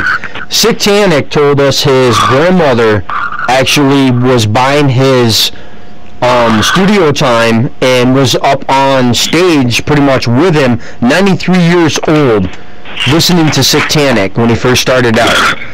And I realized we never asked, does your family support your music career? At first, no. And that's crazy that I say that because my mom is an old school punk rock chick. And she loves punk rock music and loves to party. And actually sometimes makes me look like a chump when it comes to partying and shit. I'm like, Mom, it's time to turn down, okay? Like, Mom, let's chill, you know? But, at first, they didn't get it. They didn't get the rapping, and they seen me put all my time and effort into this and didn't see a lot of results coming out of it. So they didn't really get it. The last about 5 years to 3 years of Dark Half and, you know, Damien Quinn, my mom did start supporting it, and now she comes to the shows. So if you come to a show in Wicked, Wisconsin, you'll probably run into my mom because she'll be outside smoking marijuana with the fans and taking shots of alcohol. And that's how it goes now, man, for sure. So, yeah, my mom definitely supports, and my whole family kind of supports it now. They all don't come out to the shows and shit. My mom and my little brother Dustin are really the only ones that come to my shows out of, you know, like my quote-unquote immediate family. But, yeah, they all see that, you know, obviously I tour and I, you know, do live off this shit. So, I mean, can't really argue with that. They're like, yeah, whatever. Whatever, dude. He's made it clear now, so he's making money. Now they support it. Right. Also, not enough money, though, because they're like, fuck, dog, shouldn't you have, like, a car and a house and all this shit? And I'm like, hey, I'm doing dabs, okay? You probably don't understand what that is, Grandma. But it's fucking dabs, okay? And I'm high. See, what y'all need to do right now, though, y'all need to go to gorehopshop.com or or I don't know if it's .com, but y'all need to go to the Gorehawk shop, and y'all need to check out that new Damien Quinn.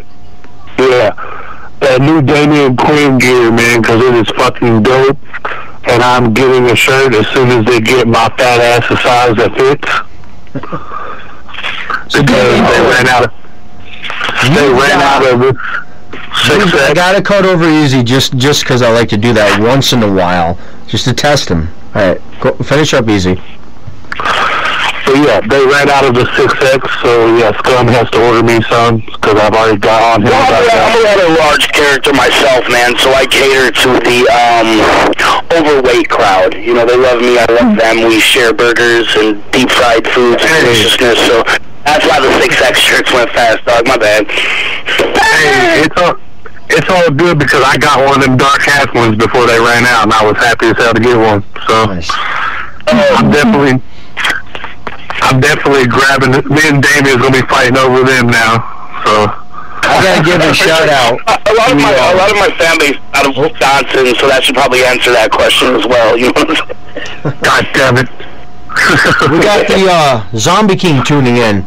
He's been listening pretty much from the beginning. I want to give him a shout out. Colorado Did you Springs. say the Zombie King like Blake said, homie? Nope, different Zombie King, different rapper.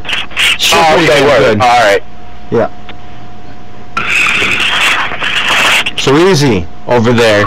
You did not ask my favorite question during the hot seat, so I'm gonna bug you, and you know what it is. We technically didn't even finish the hot seat. We kind of got off topic. Well, no, we got off topic, so why don't you hit him with, like, you know, a couple of the good ones. Okay. So, Mr. Snickers is a big fan of the pudding, man, so I always ask people, man, what do you think about this whole Bill Cosby shit? Like, is this guy really America's favorite dad, or was he straight up raping bitches? You know what, dog? I think it's bullshit. And if he did rape them bitches, dog, why the fuck are they coming out now? Oh, that's what's bullshit to me. Y'all gonna sit there and fuck with this man 30 years later? Why ain't you do that shit when it happened? That's shit, yo. I don't know, dog. But I mean, I can't really. I'm not gonna defend anybody because I don't know. I wouldn't care. But you know, poor Phil. Phil seems like a nice guy. I mean, that's Ghost Dad, bro. Exactly. See? Ghost Dad really raping bitches? Oh, that's the question. The Bill Cosby show? I don't know. That's Heathcliff. That's Heathcliff Huxtable, man. I mean, dog, you know, we all grew up on the Cosby Show. I like Jello. I like pudding.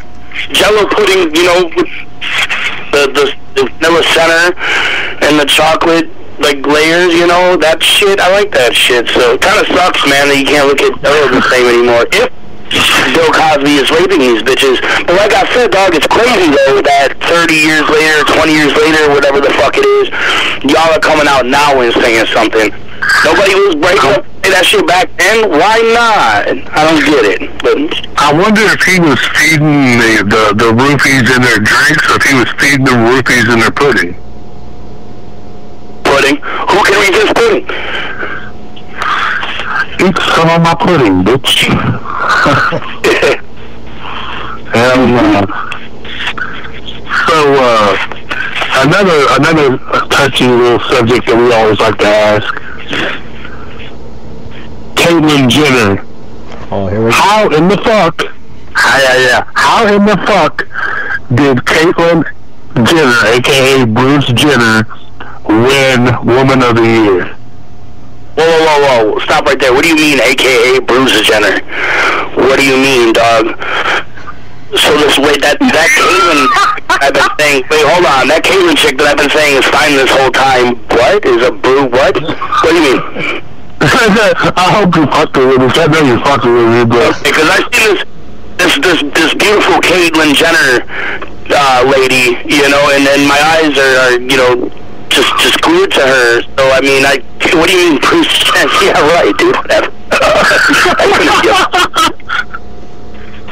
No, which I don't, dog. No, I don't know about that shit. What about it? Like, I don't know. I know that if that's the choice that he wanted to make, well, good for him, I guess. He still has, I don't know, a couple fine daughters that I think are about to be 18, right? So it's kind of weird that I said that, but whatever. Okay, so maybe scratch that. But yeah, man. I don't know, bro. That's kind of weird, I guess. If that, I mean, maybe in some eyes, maybe it's beautiful in some. I guess if you're so glued to Caitlyn, I guess we can make something happen there. I mean, and is it weird that his daughters are fine? Because there's that one rapper dude, I think his name's Tyga. He's getting it. That dude's like 3 or something. Like, bro, I think that's considered a pedophile. I don't know, maybe he does. That's like super weird, but well, you know. Okay. I was thinking the same thing. I'm like, man, this bitch ain't even 18 yet. That's what I'm saying. Like, nobody's really like the media is just kind of like, oh, it's Tiger, and I don't remember what's her name, the other Kardashian girl, the little, I don't fucking know, but like nobody's Jenner.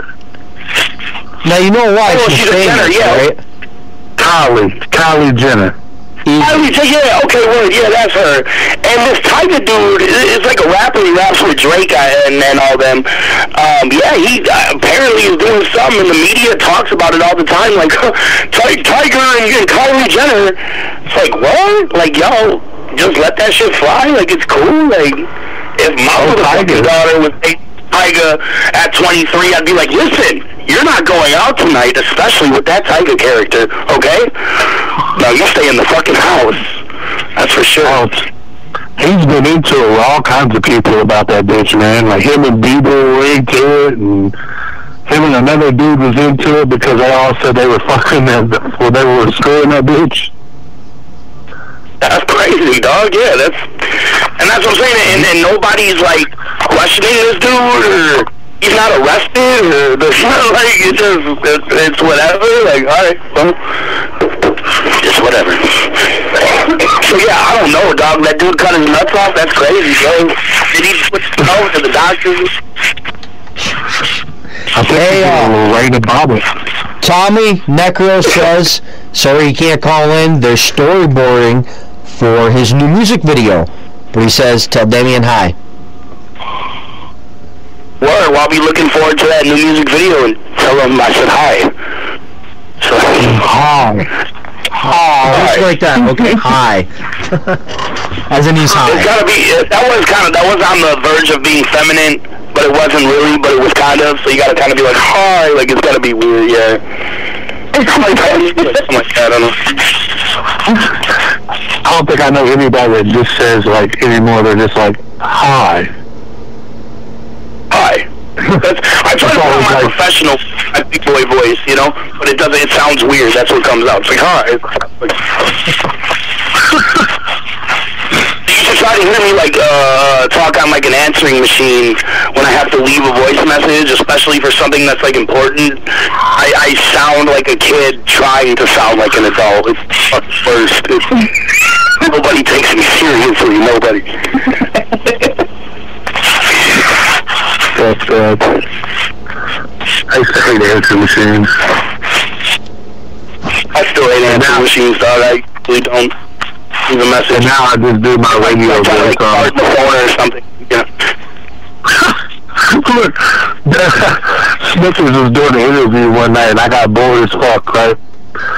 So I started sitting in the background making fart noises through this guy's whole interview. It was boring. And you know you heard me too, didn't you? I heard you laugh at one point. They didn't want to say nothing now. I'm just sitting here going. You know there. Stop and laughing gas. And Smilex, bro. Dude, Snickers was like, Easy, are you fucking with us again? Okay, we had one guy so boring one night. Easy fucking falls asleep on the air and is snoring. And I don't disconnect him. I let him. I mean, he was going at it too over there. He sounded like a fucking chainsaw. Hey, I was getting my Leatherface of Wisconsin on, bro. I was ripping that shit up. Nah, man, like, I don't know who the fuck they were interviewing, but I, like, straight passed out. And, like, the next day, they're sitting there playing clips of it, and you could hear me in the background. One of your homies, that's funny, though. He's yelling to you, World.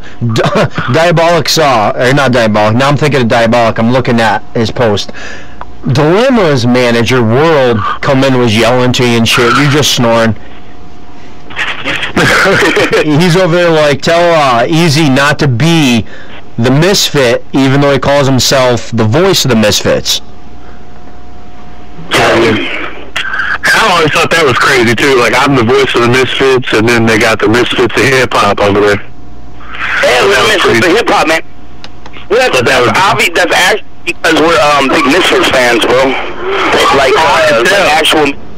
Like fucking Walk Among Us is fucking one of my top favorite albums, bro. Like Misfits is the shit, and not like Misfits is one of my favorite, not just punk rock bands, but like rock bands of all times, man. And Danzig's lyrics, like the shit that he wrote for the Misfits, like man, definitely some horrorcore shit, dog. You know what I'm saying? For sure. Go back and read some of them lyrics, you'll be like, hey, fuck, this dude is good. Fuck it. Sorry about that. Oh, there he is. What the fuck? He's like, sorry about that. How's it going, homie? Who we got on the line? Trying to get past 10 fucking minutes. Dingleberry Jam. Welcome. Oh, fuck. Uh-oh. Dingleberry. We got Lee Atkins cult shit in the building. Yes, we do. Well, it's called shit. He runs a cult shit page. Actually, it's got quite a few views. Well, can I say something real quick? No. Go for it, though. No, I just wanted to go ahead and tell D, first of all, I'm a big-ass fucking fan, man. I love you, man. Man, word, man. Much love. Thank you, bro. For sure, man. Hell yeah. Call shit for life, dog. And hopefully for several different names. I've been known as Twisted Maggot. I've been known as Rare. I've been known as Dickhead and Jack. Asshole. Hey, man. Shut the fuck up. What is going on? I guess I'm a damn too. He's trying to talk. Your phone's cutting in and out on you, homie. My bad. It's probably because I'm yelling. Everybody gets excited, dog. I'm excited. You damn right I'm gonna get excited, man. He got D on the line. Right? Cold shit, bitch. Oh, shit. Yeah. So I never asked you to be. It's definitely an honor to even speak to you, brother. Hey, man, no, it's all good, bro. It's all good. I'm gonna take a dab, man. So that I never X-rated, god damn it, but I'm getting there. Fuck it. I'm drinking. I don't do dabs, but I'm having a few drinks. That's dope, word. Yo, make that dab for Tommy. He said to dab one for him. Alright, man, dab to Tommy, that girl. I did whenever that first came out and about knocked me on my ass. I ain't much of a smoking guy. The shit never really did nothing. And I learned it from King Gordy. King Gordy, that motherfucker. You know, for being King Gordy's hype man, like I said a while back ago, man, from 2008 to 2011, you definitely learn about weed, for sure. That's the thing. Quality. Quantity. Yeah. Fuck yeah. I just never was much of a weed smoker. All it did was make me hungry. Awesome. That's dope. That's what it's about, dog. Like, it's dope until you get 400 pounds. Euro. Sounds good. It was alright, dude. I got over 400 pounds and this shit won't right, you know. Yeah, no, for sure, dog. You know what I'm saying? I mean, I'm a rather larger man myself, you know, and it probably has a lot to do with cheese curds.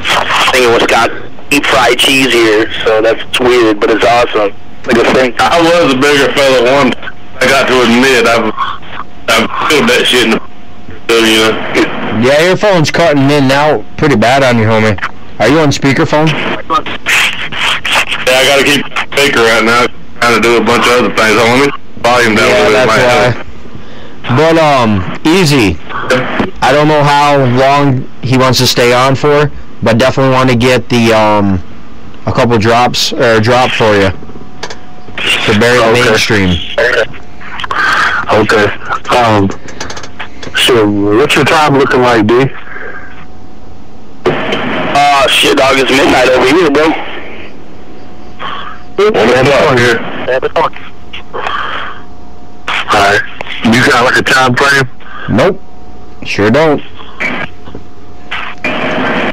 We got an hour and hour and 35 minutes before he breaks Satanics.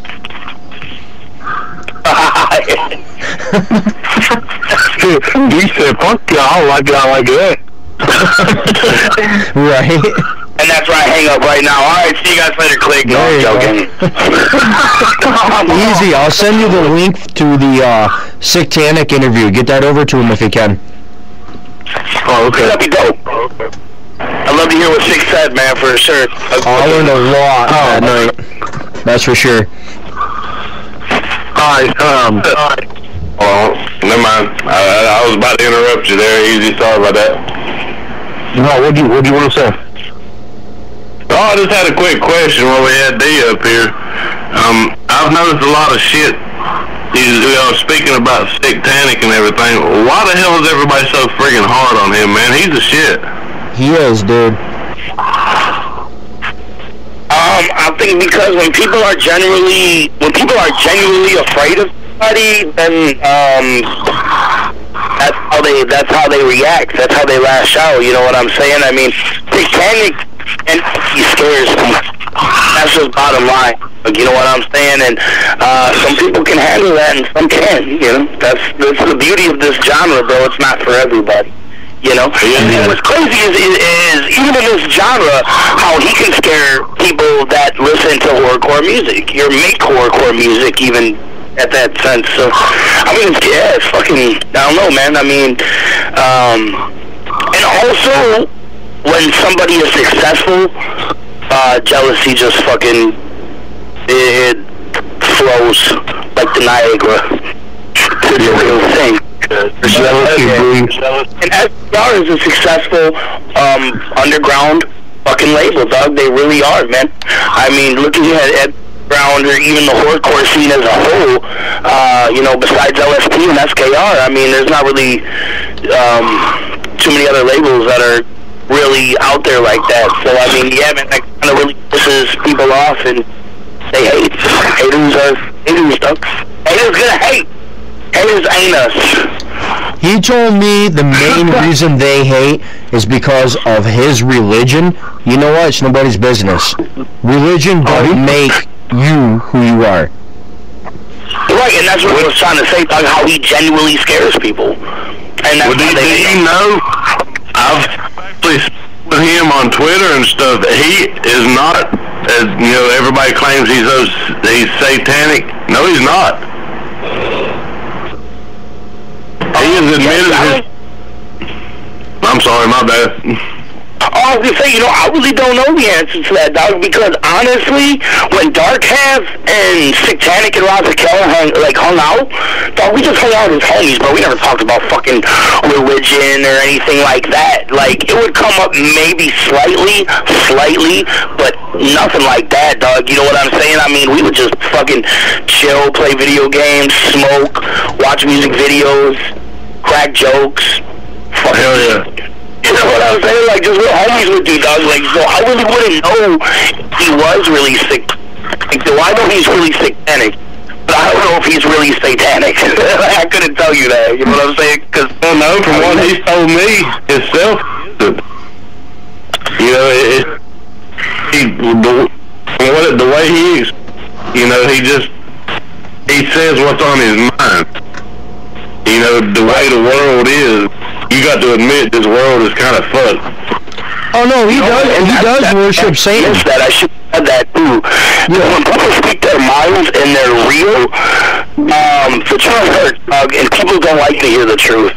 And that's just bottom line. So when Sick is out there speaking the truth, you know, half of the time too, 95% of the time, most of them are just gonna hate.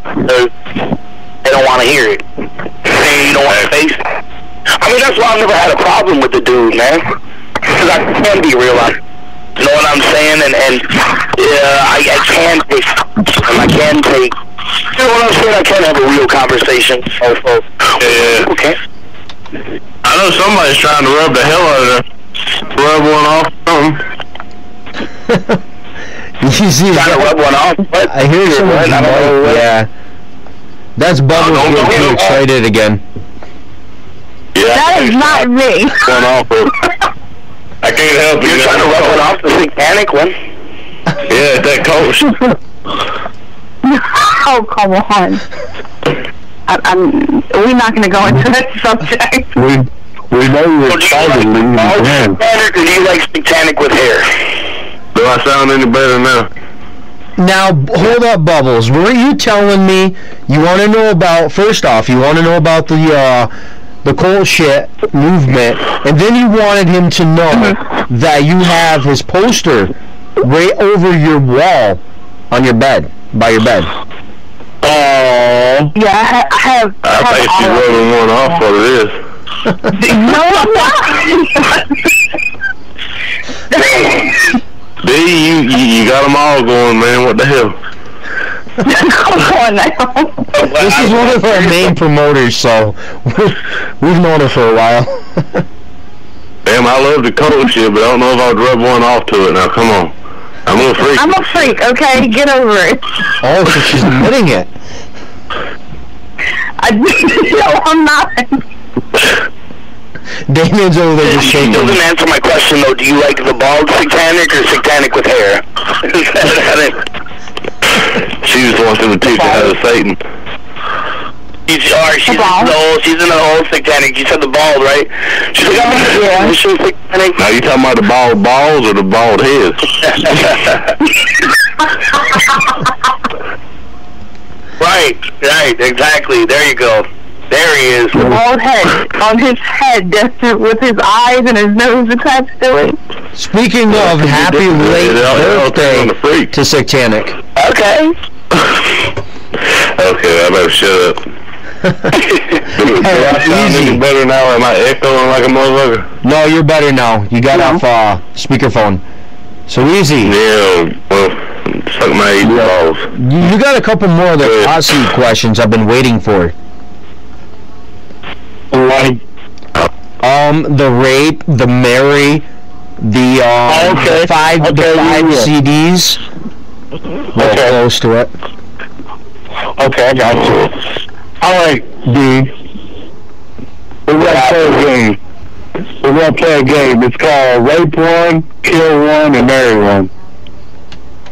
Okay, good. Alright. So, you got a choice between Caitlyn Jenner. You got a choice of Honey Boo Boo's mama. Fuck, what? You got a horrible choice.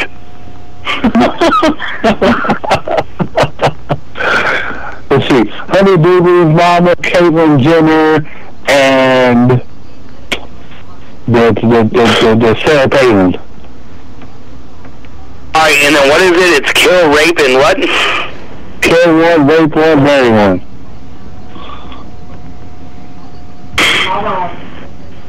Alright, well, Caitlyn, I'm just gonna have to kill. It's over, you know. That's just useless to me. So Caitlyn, you're done. That's all, yeah.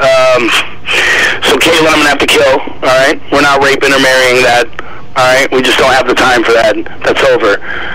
What's next here? Let's see. Fuck, dude.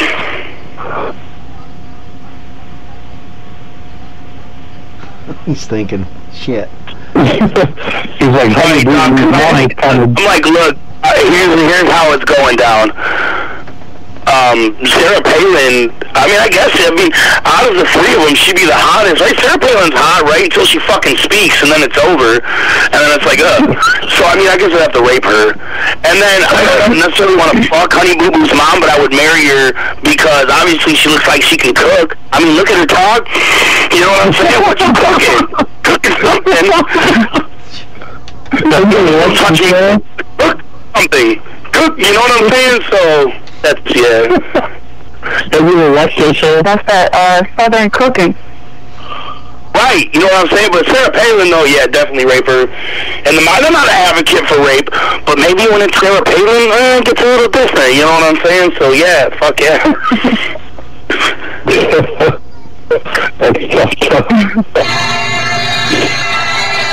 Anyway, let's see. What was that one? What was that one you said? Did you want to ask? CDs. Oh, wait. Yep. CDs. Island. Oh, he already did that. Oh, well, you suck. I missed it. No, he did that. It wasn't Bob, it was on Crazy. He's on the pumpkin Esham Crow's casket.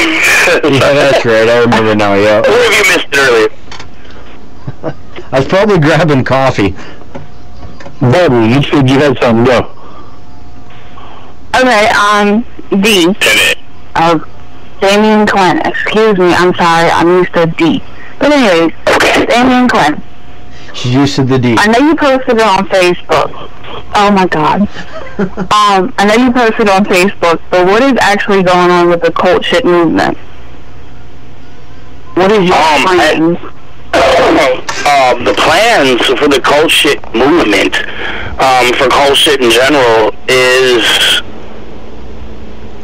as soon as possible. Actually, I'm talking with the Gorefather scum as of right now to get all the legal shit situated, because you know there's all that bullshit, you know, copyrights and this and that and all the fucking legal bullshit. But we're getting all that taken care of right now. Once that's 100%, we can officially launch the new website that we've been talking about for years, and we're going to finally make it happen. And that's going to be the Cult Gear website. So that'll be up, and that will feature cult masks, cult shit charms, cult shit shirts, hats, all that good shit. But it's going to be specifically for the cult shit. You know what I'm saying? So we got that coming up, and then I'm going to be releasing a single here soon from Dark Half entitled Cult Shit. And it's actually a song that should have been released a long time ago, but that's how we roll. So we're going to finally get it out. And that's dope too, because we're kind of putting a stamp on what my brother created, and that's what it's about. And that's why we're going to put this single out and get this Cult Gear up and running. And that all is going to coincide with a group that I'm starting next year that I can't really talk about now. Well, that's fine. I just wanted to ask about that. I just wanted to ask about it because I know you posted on Facebook, and you know how it is with, you know, posting something on Facebook and saying something on person. You know, it's two different things. Oh, no, it's real. Yeah, that post was legit, for sure. We're going to get Cult Gear. I don't know if it's going to be .net or .com. I don't know, whatever the domain would be. We're going to get that up and running. And then, yeah, fucking release that Dark Half Cult Shit single. And then there's going to be a group that's going to be surrounded by nothing but the cult shit movement. But like I said, I can't really talk about that. All I can say about that group, though, is it's going to be a super group, basically comprised of the best talent out of the underground of Wisconsin. That's all I can say about it. And I can also say that there will be approximately 5 to 6 members. But that's it. After that, we're going to have to see what it's going to be. But it's going to be based around the cult shit movement and, you know, talking about basically nothing but that. So, I mean, that won't be the only subject, obviously. But you know what I'm saying? That's going to be what they're about. So. Now, didn't X-Rated say that too easy? Can I chime in on that one real quick? Go for it. Yes, sir.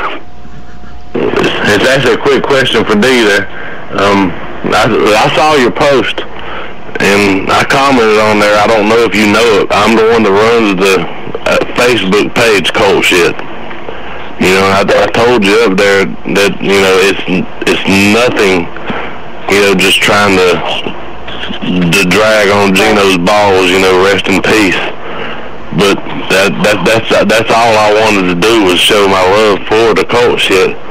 And, you know, there's a lot of people out there that are trying to gain success off of my brother's death, and that's that's real. Well, I definitely ain't trying to gain no success. What that was, I mean, dog, a Facebook page dedicated to the movement, dog. That's not hate, bro.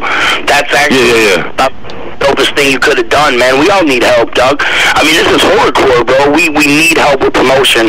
Promoting is definitely something that this whole fucking scene lacks. So, I mean, any type of help in that department is, dog, that's way appreciated. So, thank you, for sure. Well, you gonna get it from me, definitely. Well, you probably heard Easy talking about it. My name's Lee, but, you know, I'm also Dingleberry and several other ones. Well, not Dingleberry, Dingleberry Jam or some shit like that. But Dingleberry Jam, right? No, for sure. I have my specialty down here in the South. You know, we make jams with dingleberries. You know, but it only fits with the peanut butter. Get it right. He's got his own commercial with the radio. Damn, down south. Yeah, I'm one of them Southern boys. I'm actually talking to one of the guys on LSP South right now, and about getting in for the promotion. We're gonna get the shit down here. Hey, I'm more south than you are. You're so damn south, you don't count, but still. That was partially a large part of my idea. Thank you very much. Well, I don't even know who I'm talking to on this LSP. To be honest with you, I don't know who I'm talking to on LSP South. Dingleberry Jam. Yeah, you always remember my Dingleberry Jam.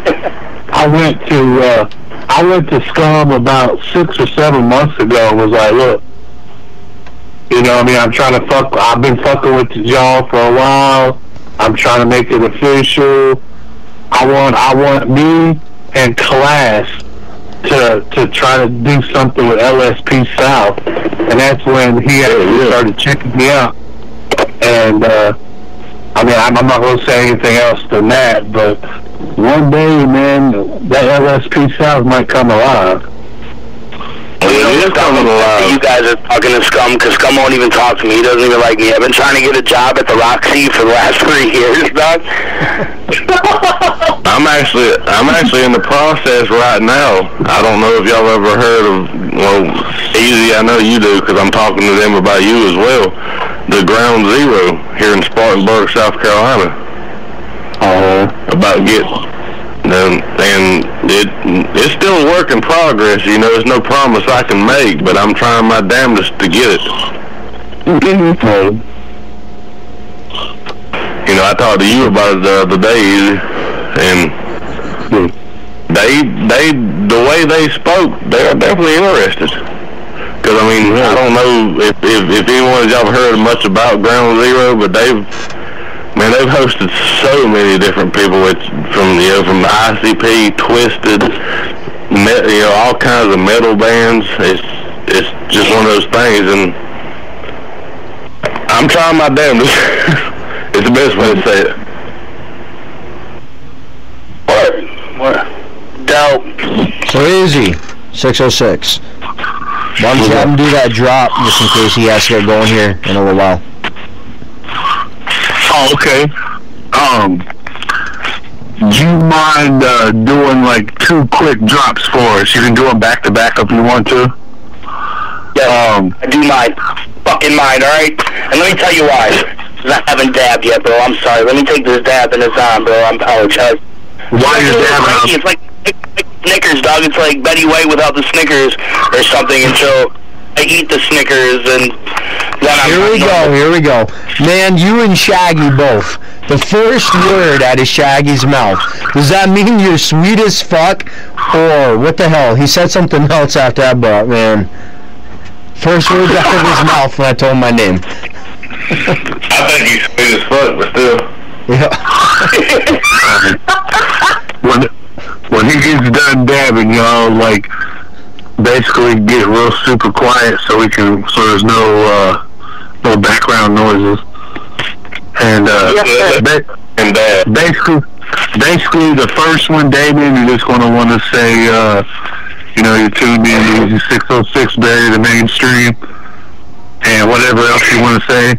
And then the second one, do an Underground Wicked Radio with djsnickerz. Alright, word. And then have him drop links just one time, and I'll cut it into both drops for you, easy. That way people can go and find his music and all that stuff. Cool. That's what's up. Just whenever you're ready, Damien, let me know, and we'll get it all quiet for you. Alright, man, for sure. Y'all ready? Yeah, first. Yes, sir.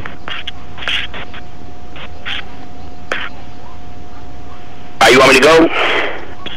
Yeah, go ahead. Yo, this is the Leatherface of Wisconsin, Damien Quinn, and you're listening to Easy 606's Bury the Mainstream. Come dab with me. Okay, okay, and then the second one, I'm just shouting out djsnickerz. Like, what do you want me to say before I say djsnickerz, though? Underground Wicked Radio. Underground Radio. Okay, see, that's the result of dabs, bro. My bad. You know what I'm saying? All right, y'all ready?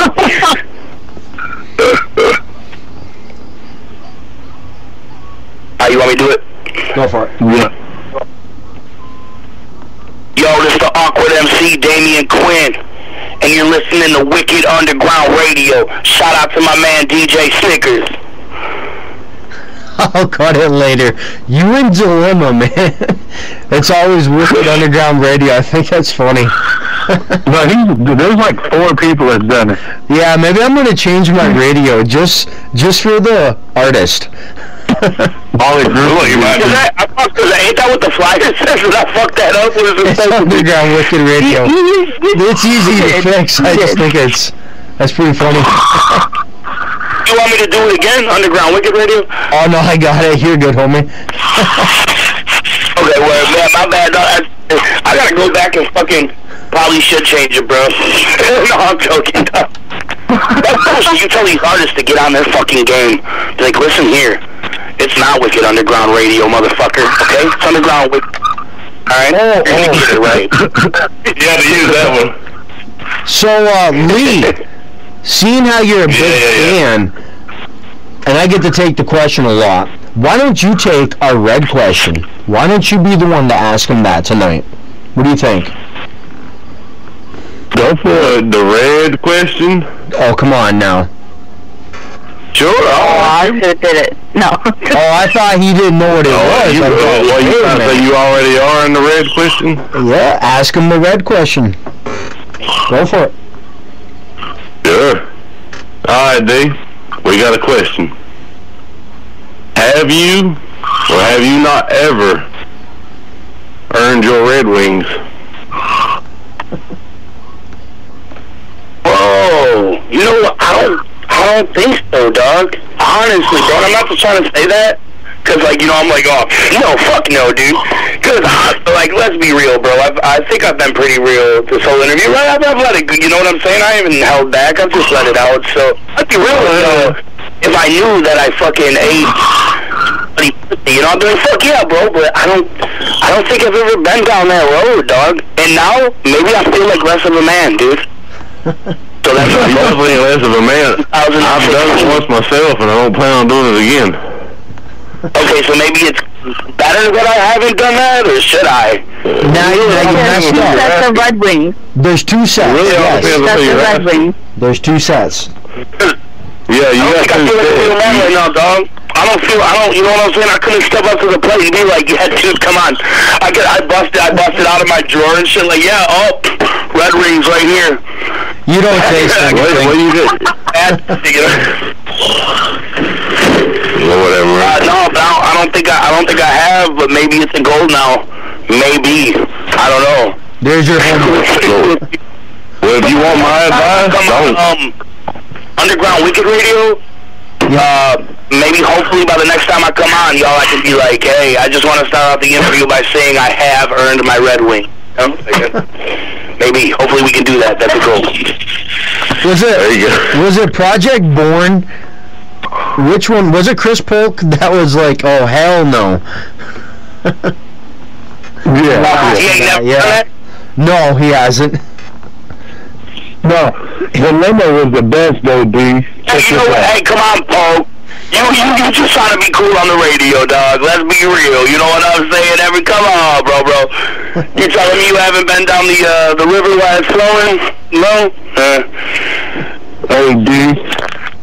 The best answer though was Dilemma. And we asked him, right? And he just got really fucking quiet. And then his manager hit up Snickers like, dog, you gotta cut that out. You can't ask Dilemma no game questions. Oh, no game questions? He had no idea what it was. In fact, Dilemma's manager had no clue what it was either. I'm like, homie, do me a favor. Y'all talking about Dilemma? Are we talking about like Fast Brother Lynch Holmes' manager, new artist. Dilemma as in Tech 9 Dilemma on My World. Well, watch out. Yep, that Dilemma. Right, yeah. No shit, dog, for real. It was freaking great. But his manager had no idea what it was either. I'm like, dude, is your old lady right there? He's like, yeah, why? I'm like, go ask your old lady what her owning your Red Wings are. Man, he comes back fucking laughing.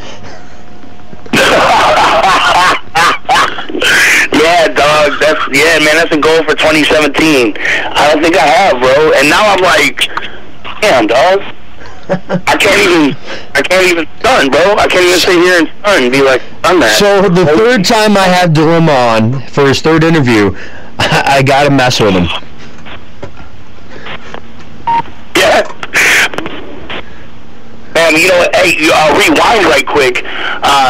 You brought up Project Born. A little funny story about Project Born, man. I gotta give a big shout out to them dudes, man. Especially Chris Polk Dilly. Those dudes, man, were the first bigger name in the underground scene to actually fuck with me. So, they were like the first, you know what I'm saying? And when I first started talking to them, I'm like, oh my god, it's fucking Project Born, dude. Like, you know what I'm saying? The guys who were the first artist to ever get signed to Psychopathic Records, you know, Graveyard. And yeah, man, it was a trip.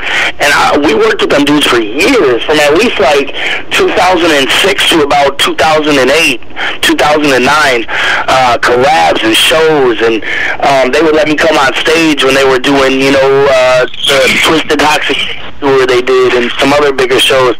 And yeah, man, we're always really cool, dog, for sure. So shout out to Project Born. I just had to get that out real quick. My bad. No, you're good on me. Chris just sent me a shirt in the mail. One signed and one to wear. Dude, dope, yeah, Project Born, man, them dudes, man, for sure. And I hope they're alright right now, man, with everything that's going on in Flint, dog. That's fucked up, so... With the water crisis, you know, we just had them back on for my third interview with them, what was it, 2 weeks ago, Easy? And we brought that up. Yeah, man, how are they doing, dog? What are they doing for the water and shit? Like, are they getting... I mean, I'm sure they gotta, you know, drink cases and shit. I mean, do they still live in Flint, or... Yes, they do. Okay. Damn, that's fucked. That's fucked, bro. Hopefully, man, we should start something. We should get something together, get some money donated to Flint, man. You know what I'm saying? And to Project Born and their families, man. We should try to do something like that. Yeah, for sure, man. I mean, I'm sure that, you know, Project Born's taken care of. Those guys are hustlers. They know what's good, you know what I'm saying? But, I mean, hey, anything helps, though. You know what I'm saying? For sure, dog. So. Damn. What is it? Hell yeah. I was trying to do something on a low, but I'm waiting on a response. Oh, I got you. Uh-oh. It's getting crazy up in here. I feel like dragging a couple people on tonight, but everybody's busy. I That's where it always goes, dog. When on Insight for the Insane, when I try to like randomly call an artist, they never answer, dog. It's probably because they know what's going on. Well, I tried to do that to you one night. One night we had Prozac on, we had DJ Clay on. Yeah, the hush about Prozac. Yeah, then right after I talked to DJ Clay, I was like, I'm gonna call Damien. I tried to call you, you didn't answer. Bubbles. Yeah, man, dog's probably in the studio, man. Been working on this mixtape like a motherfucker, man. Definitely want to try to get it out soon. So we have Prozac on the line. There's not much going on. And they asked him to do a fucking radio drop, and don't I forget to hit record. So yeah. Oh, shit. I'll never live that down. Hey, I got the DJ Clay drop. Prozac, I'd never hit record. Yeah, you suck. Back to the show. We'll get him back on. He's talking about the middle of next month, hopping on. Oh, actually, I'm doing a show with Prozac this Friday in Appleton, Wisconsin. Oh, shit. Yeah, it sucks, man. Yeah, man, so I'm actually looking forward to that, man. I had the pleasure of with him on Twisted's Welcome to the Underground tour. I got to go as Scum's hype man, and I performed Are You Ready on the tour, and we also debuted Lobotomy, which is me and Scum's side project, the first track to her throat, which is going to be an iTunes single soon, indefinitely quoted. Which I love it. Thank you. I got to chime in. I did release that single. Really excited. I'm sorry. I just say I got to chime in on that one. Are You Ready, man? That song is the shit, bro. Thank you, man. It was fucking a pleasure and a privilege to, and just dude, I was so humble, bro. Such a fucking honor to be able to perform, that song and perform with Scum on Twisted's Welcome to the Underground tour, man. It's fucking insane. Hell yeah, man. Scum's the shit. On it, dog. It's like, wow, It's go ahead, call her on the line. It was an honor to meet both of y'all. I got so much respect for them Scum and you guys with the Cold Crew, man. It's the shit, man. Thank you, man. Fuck yeah, dog. I mean, this shit is it's a cult, bro, and that's for sure, dog. But with cult, no, man, it's culture and it's family, and that's what it is. Brainwashing our fans into thinking for themselves, bro. That's just bottom line, dog, and that's a real statement. You know what I'm saying? I mean, be you. If you want to listen to fucking Duran Duran and wear your mother's dress, well, you go and you do that. You can still I did that back in the 80s, shut up. There you go, bro, and you know what? You're still fucking Cult Crew to me, goddammit, so. Hey, I did that. Drink the motherfucking Kool-Aid. That's all I gotta say. I've been drinking the hell out of it. It will, but that'll come when that group that I was talking about comes. Eventually, that's going to be a big thing about drinking the... I can't wait for this shit. And eventually us committing suicide on stage, because it's going to happen. So we'll drink the Kool-Aid right in front of you. But when is it going to happen? You don't know. It could be now. Tell me when it happens so I can be there to contribute. It could be 30 years from now. We'll drop our last album and drink the Kool-Aid on stage. You gotta make it close to the south, too. I want to know if that super group can go outside of Wisconsin. God damn it! I got my ideas of who it is, but I mean, D ain't gonna tell me. But still, I got my ideas.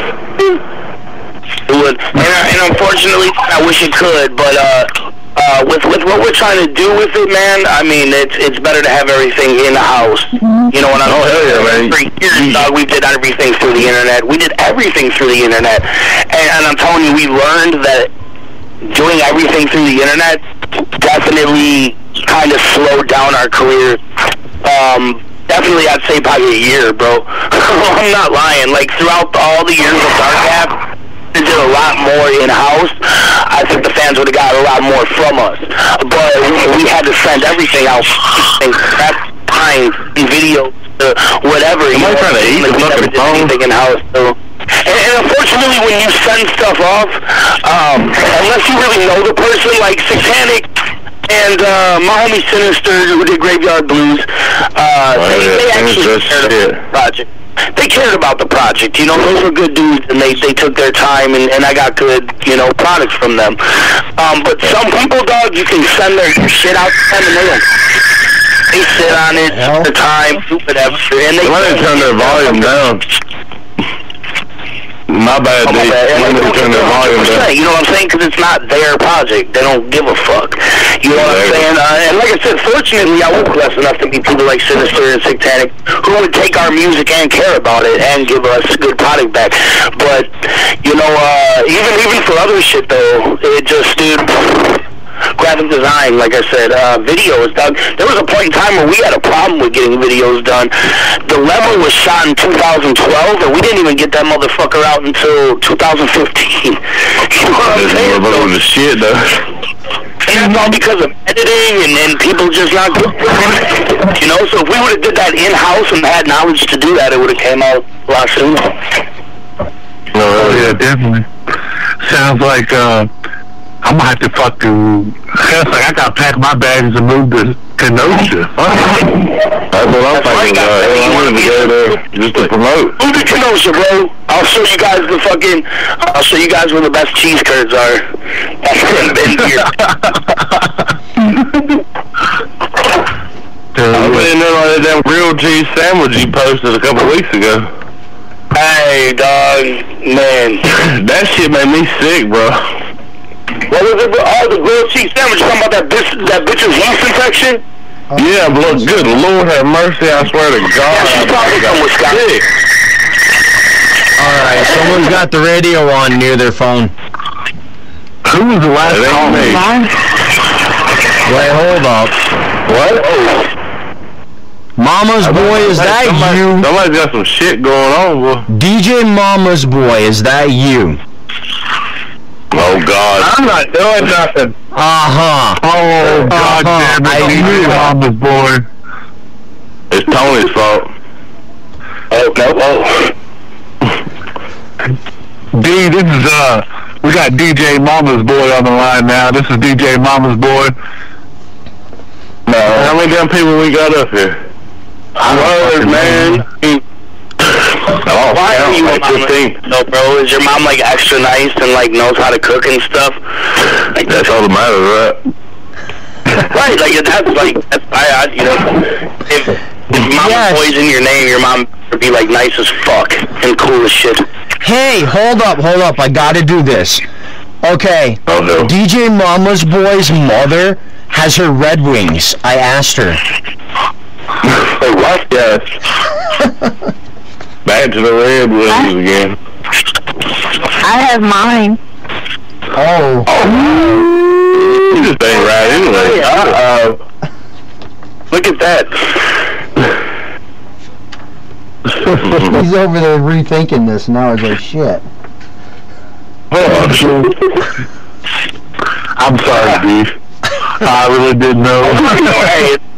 Hey man, this reminds me of Insight for the Insane a lot, man. You know what I'm saying? For sure, dog. Talking crazy shit and smoking. You gotta change the time you do that stuff, What's up? You gotta change the times you do the Insight, cause I only get to hear it like every other week. Oh man, yeah, dog. Well, I don't even know why Sundays came about. I think it was like the only day of the week that I literally had free, in a way. So now I have no day free. But unfortunately, lately we've kind of put a pause on Insight for the Insane so I can catch up on getting this mixtape done. And we're coming back though on Sunday, February 28th, with a special guest interview with Zug Island, man. So I'm really fucking awesome. Hell yeah. I think that's gonna be dope. You ain't fucking lying, man. Yeah, man. Radio Live Insight for the Insane, bro. Definitely check it out, man. It's an experience. And shout out to my Insight for the Insane family, man. Brandon X, Riddles of Higher Power, and fucking my brother from another mother, Young Ghost, aka Saw, man. Like, those are my dudes, man, for sure. Hey, listen, it's been a couple Sundays. I haven't seen them. You know, we're pushing. Let me see. What time did we start Easy? 11?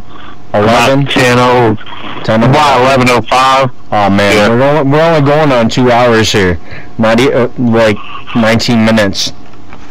It's I ain't gonna lie. I'm a happy motherfucker. I call it. I'm getting high.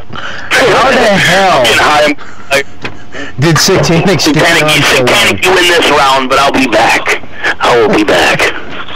How do you figure it's 1:42? He's been on for 2 hours and 42 minutes. I was going to say, what's on my phone? It's 2 hours and 42 minutes. Wait, how long have we been on? Hold up. 2 hours and 42 minutes. Okay, we can't get off. You gotta be Satanic. Then you can rub it in next time we talk to him. How much longer is I'm it? actually just happy as hell I caught y'all when I got off work. Easy, you gotta have some other questions. Come on, let's get I got all kinds of questions. I mean, hell, I got one too. Damn. Here. He can rap. Can he play any instruments? Did you grow up playing guitar, drums, flute, violin? No. I ain't grow up playing shit. I tried to play drums once. My cousin taught me how to play Where Eagles Dare by the Misfits. So that's all I know how to play on guitar. But like piano, I don't know how to play piano. And drums, I tried to like have drum lessons in middle school, but the fucking instructor pissed me off. Always yell at me because he knew I wasn't practicing. So I was like, man, fuck this shit. It sucks anyway. So yeah, so I was like, I didn't do any of that. But like my little brother Dustin, he's 15 now, and he literally, when he was like 8, taught himself how to play piano. Like when he was 8, it was the craziest shit. And actually, he might have been a little younger, dude, around 6 or 8. Somewhere in between there, and was like, yo, he was like, Damien, check this out. And I was like, what's up, Dustin? He gave me The Exorcist on piano, fucking self-taught. And I was like, in my mind, I'm thinking this is fucking incredible. But I'm like, nah, you ain't gonna surpass me, bro. I'm your big brother, okay? 6 or not. And I was like, yeah, that's alright. Could've did better. So that's how that story went. Now I just want to verify this. Satanic's runtime for the interview is 84 minutes and 56 seconds. Oh shit. It's an hour and 20 minutes. Yeah, that's not the right interview. Oh, I know where the other one is. I don't want to send them. I was gonna say, what the fuck? You know where the other one is? Easy. Where are my old interviews at? I don't want to send them. The porn site. X videos. Yeah, that's what I was about to say. Xvideos.com. Is that what we're plugging right now? No, yours is going on Juggalo News, but before that, Xvideos.com and type in electric eel in the search. If anybody. Oh boy.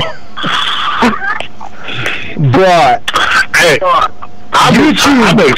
YouTube took 2,000 videos, and I had the P thing on one night, and he was joking around. He's like, well, your shit can't get flagged on a porn site. And we were fucking joking around. I got to thinking about it, and I went and checked out X videos, uploaded a fucking interview or two there. There's no flag button. So I got like 45 interviews up on fucking X videos. So. Because, yeah, nobody can fuck with them. Like you said, nobody can play spots. Yeah. There's no copyright shit. There's no flag button. Your shit's safe. Right, exactly. That's crazy, though. I mean, you'd be like, hey, man, go to X-Deals and check out my interviews. You might get some couple different responses, but, I mean, hey, that's not a bad idea, though. Easy. So all you Dark Hat fans out there, I just now seen something on Facebook that was really dope. The original Misfits of Hip Hop T-shirt design is being restocked on Friday. Yes, so Friday? That was a dope ass shirt, and I'm definitely gonna order one if Damien hasn't grabbed all the good sizes. As well as that's not the only throwback that's coming out this Friday. We also have the Dark Half Eat Flesh shirts coming back as well. This Subway ones? Half Eat Flesh shirts with the cannibal sandwich, which is a delicious looking sandwich. That'll be available for purchase this Friday, so that's gonna be dope for sure, man. I just seen that today when I was like, oh, what the fuck? I found out when everybody else found out and shit. I was like, oh, that's the one that you were wearing in the Dead and Dying video, wasn't it? Yes, exactly. Dope. That's a dope shirt, yeah. I'm excited about the Misfits of Hip Hop one, man, because that was a dope-ass design. Thank you, bro. Yeah, like I said, man, that's actual, like, that's our ode to the Misfits. You know, a lot of people use that fucking logo just because they think it's trendy. They're like, it's trendy, and they just use it to use it. They don't really even listen to the Misfits or give a fuck about them. You know what I'm saying? And that's bullshit. When we made that shirt, it's not being fucking trendy or we're trying to be cool. You know, I actually grew up. So. Yeah, that's dope because, like, when I first started doing my Voice of the Misfits thing, the guy that was making my logo said something about that, and I'm like, Lou, I was like, no.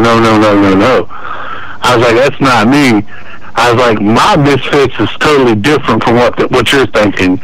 You know what I'm saying? I'm talking about, like, Outkast, like actual Misfits. You know what I'm saying? Right. And he was wanting to throw in that whole Misfits, you know, like their logo, and I'm like, no, hell no, I'm not doing that. You know what I mean? I just thought I was going. Yeah, for sure. Yeah, we totally went with a whole different idea with that Voice of the Misfits shit. So, Damien, I gotta give your old lady props. I love the flyer.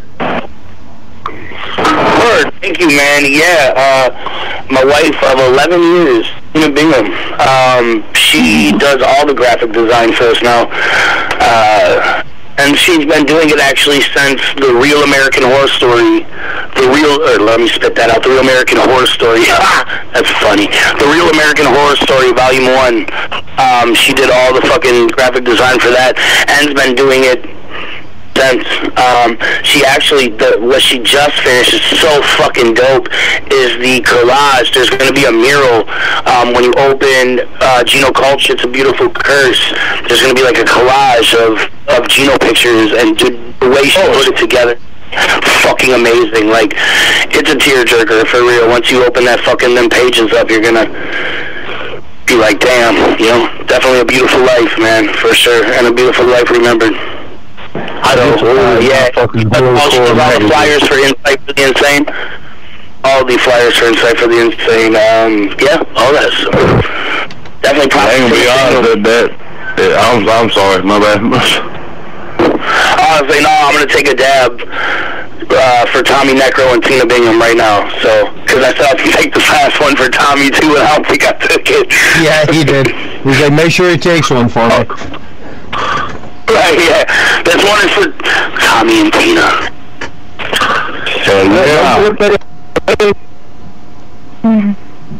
She did free on a Meat Hooks art too. Put that out there. But yeah, like I said, everything basically from the Real American Horror Story, Rare and Unheard Volume 1 on, she's done. That's some good shit.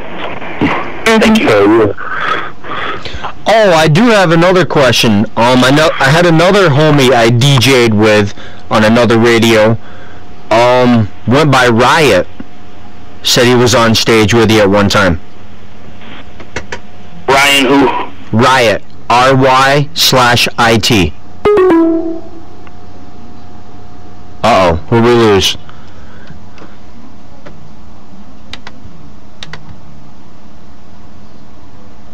We lost Easy.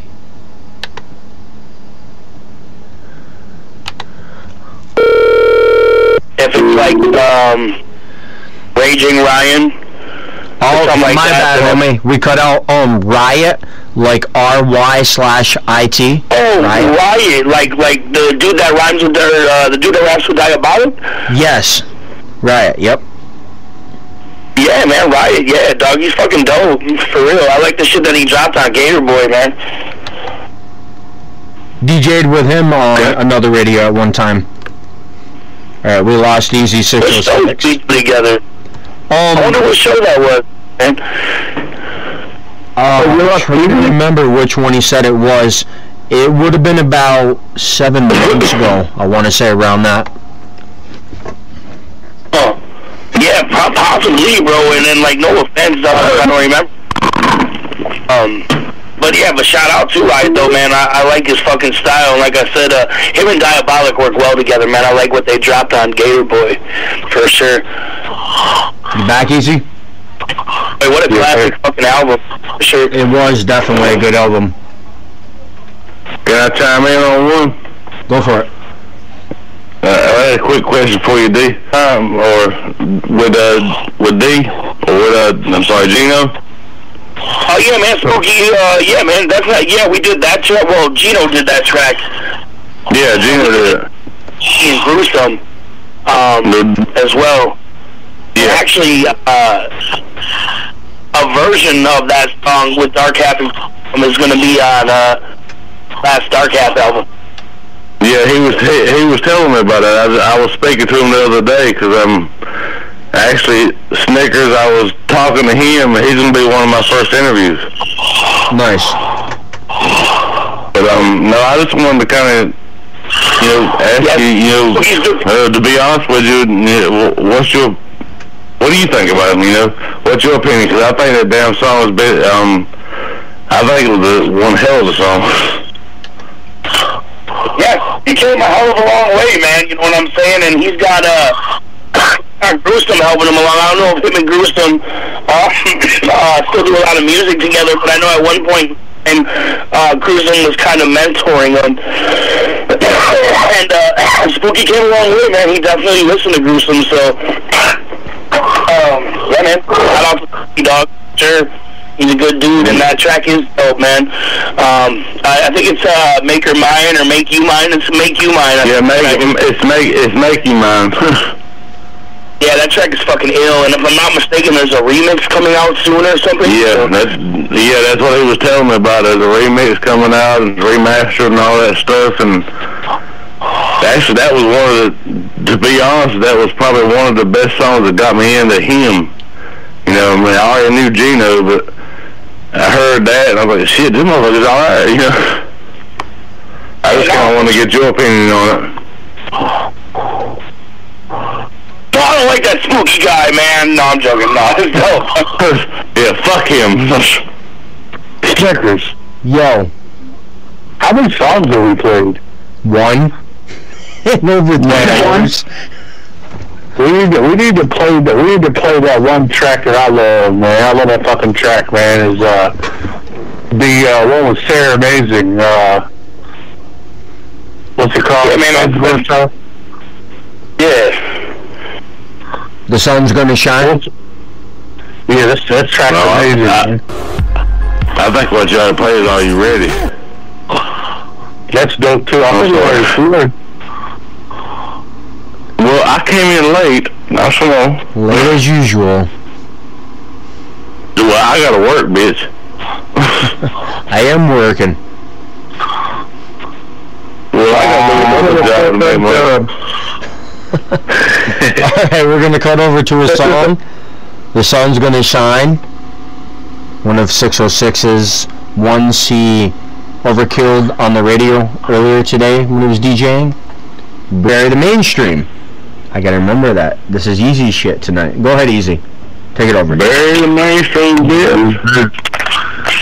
Bury the Mainstream. And behind the scenes, we're talking about marketing Dingleberry Jam. Exactly, and we wanted to promote that shit. No, my bad. I didn't mean to cut any off like that. My bad. No, you good. Hell, if I get Damien Quinn's promotion on it, it will be the shit. Well, I mean, I can cut that as a commercial me with a later. cheesy ass smile. Me with like a cheesy ass smile and my thumbs up with the Dingleberry Jam jar on the other hand. Exactly. I'm Damien Quinn, and I support Dingleberries. Jam. Just Dingleberry Jam, not Dingleberries in general, but the jam. Oh, So Easy.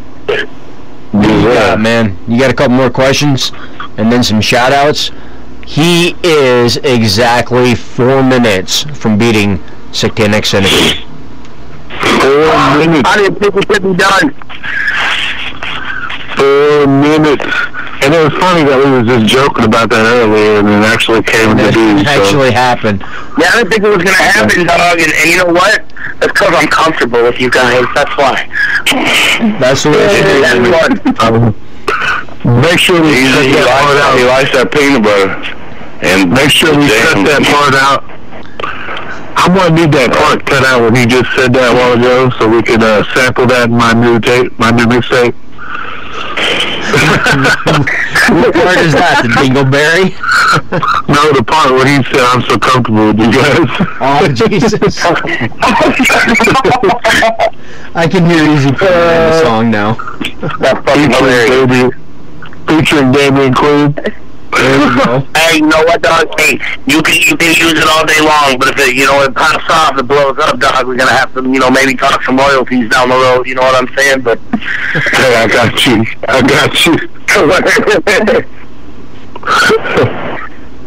And what is this song going to be called? That's what I want to know. It needs a title. Simply comfortable. It could be comfortable, or I guess it could be called simply comfortable. Whatever you're thinking, Easy, dog.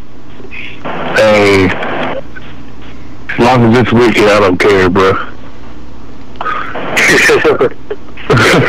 I'm comfortable with the wicked shit, so that's what's up, dog. Yeah.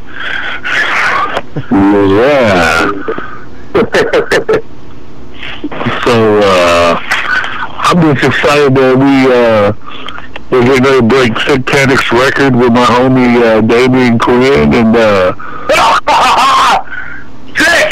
Well, I didn't know it could be done. I feel like I accomplished something. I'm gonna be like, yo, Satanic, check this out. He broke your record. The very first.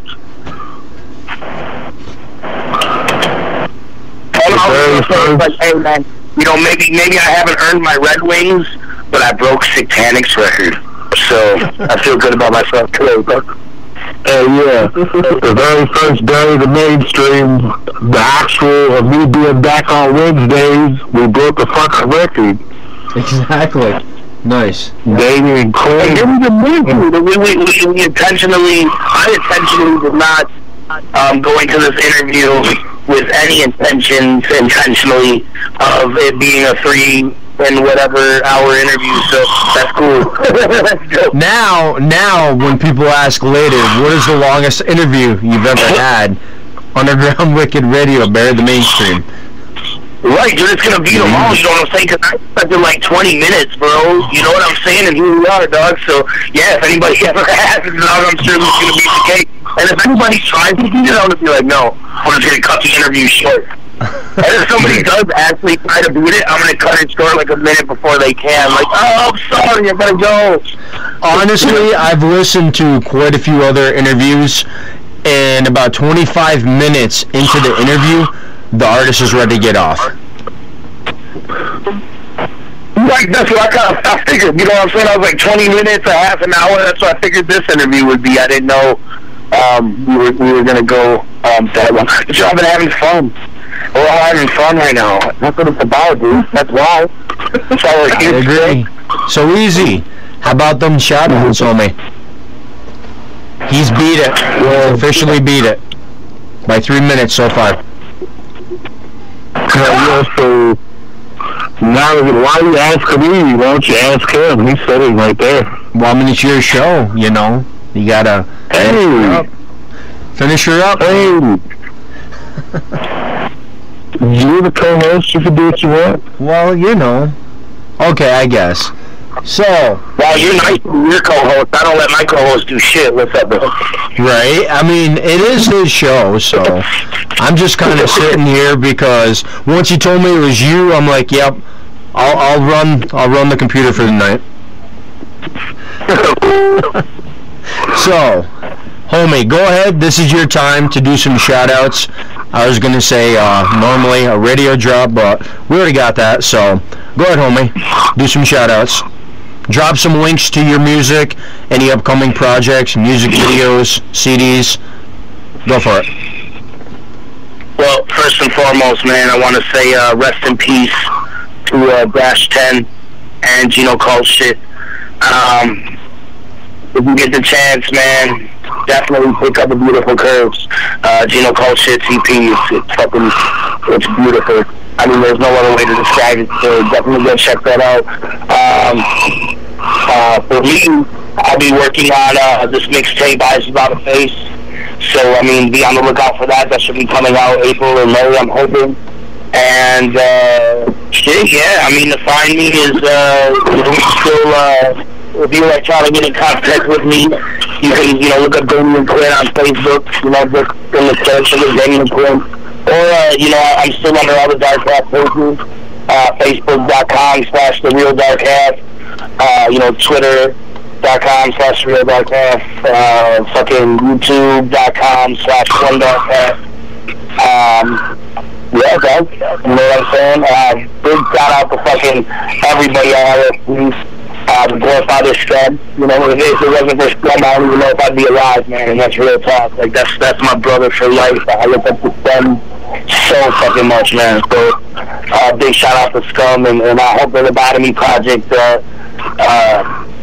Scrub, dog, it meets everybody's standards, man. You know what I'm saying? I mean, we're gonna put a lot behind that project, so I don't know. Shout out to fucking Scott Murphy and my brother Lynch running the Gore Hop shop. Those dudes are just day in, day out, making sure that shop is legit, and the homegirl Lex. So, I mean, everybody at LSP, man.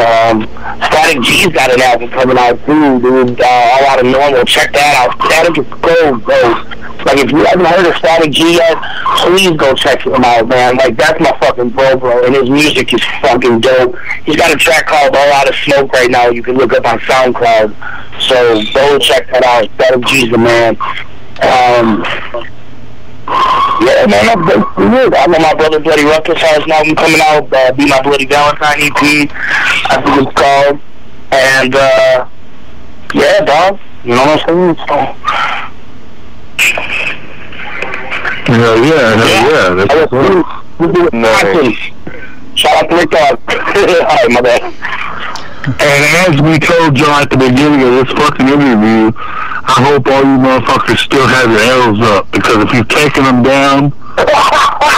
Yeah, the whole I got my damn L stacked so freaking high you can't see them. Yeah. There's a whole fucking 3.5 hours your L's better than in the air. Corey, I got the duct tape around my elbow. My finger be that shit out.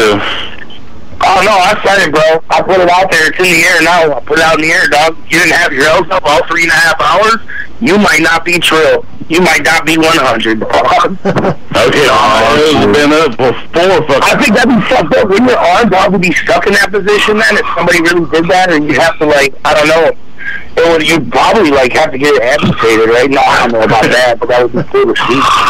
They'd be hurting, that's for damn sure.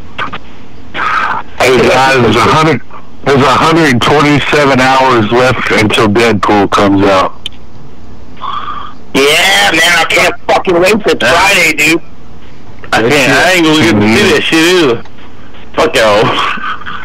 I probably won't be able to see it until Monday, but dude. Yeah, Deadpool. Alright, easy if you I want do dabs in movie theaters now. That's my thing, bro. It's taking the vape pen in. So I'm not really doing dabs. It's more like vaping your wax. But I'm like, fuck it, bro. Just vape the wax right there, dude, right in the movie theater, bro. I get high in the movie theater. They're dope. For real, I've seen Star Wars getting high. Like, that's is great right now. I do want to say before we hop off, definitely get with us, homie. We'll get a commercial. Oh, fuck, sorry. I'm just flipping through. Alright, I walk out. I gotta say this. I'm not racist or prejudiced or nothing, but I walk out. My old lady's watching midgets driving fucking dirt bikes. Kid dirt bikes with training wheels, and they're fucking wrecking them. I'm sorry, I had to laugh. I'm like, what the fuck are you watching? And I'm flipping through Facebook, and there's the video.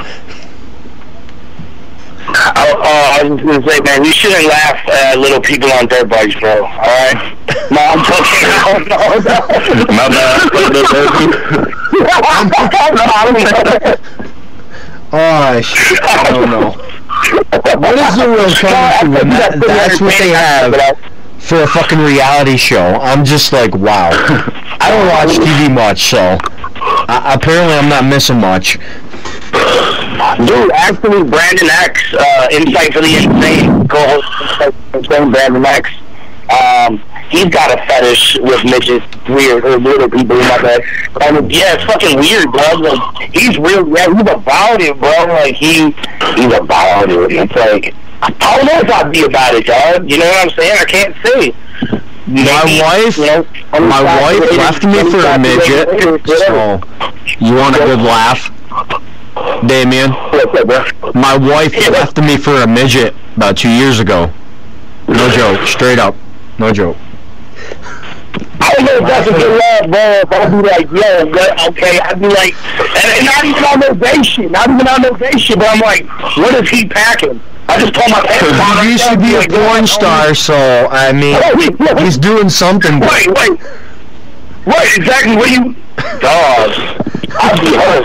Yeah,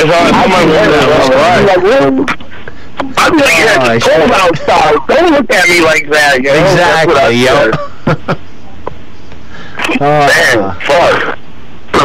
No comment. I'm just quiet. I want to say something. Alright. Alright. Anyways. Alright, so easy. How do you want to cut your show off, homie? No, I think Bubbles had a question there. Yeah. Oh, it was just a statement. I'm a real LSP fan because who the hell paints LSP in their own blood? Me. That's no way. You know what? That is real. And I would say that that's real. That's real legit. So, yeah. Well, that's kind of freaky, but... No, this is a free blood. This is a no judge zone, alright? No freaks.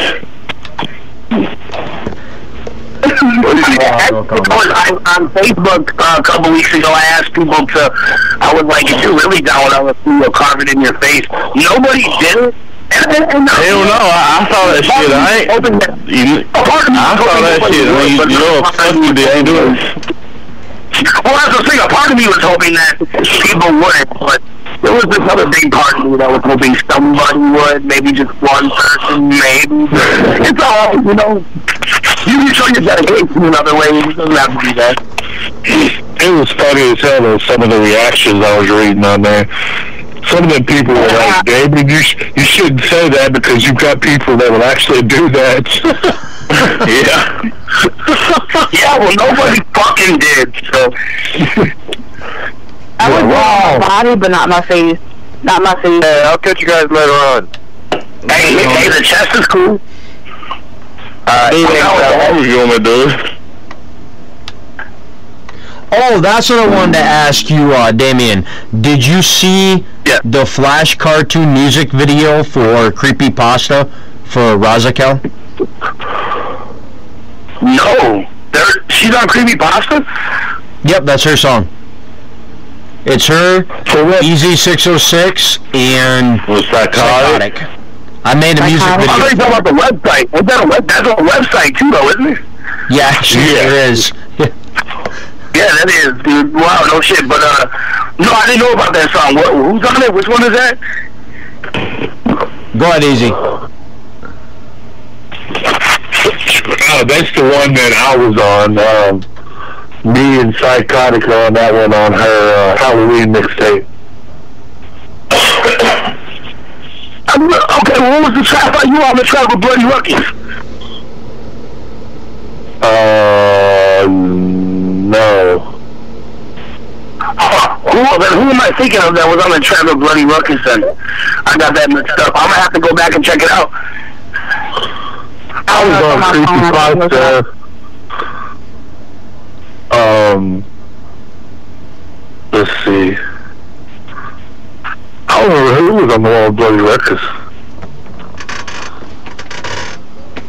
I can't remember either. No, it was me and Psychotic were on Creepypasta.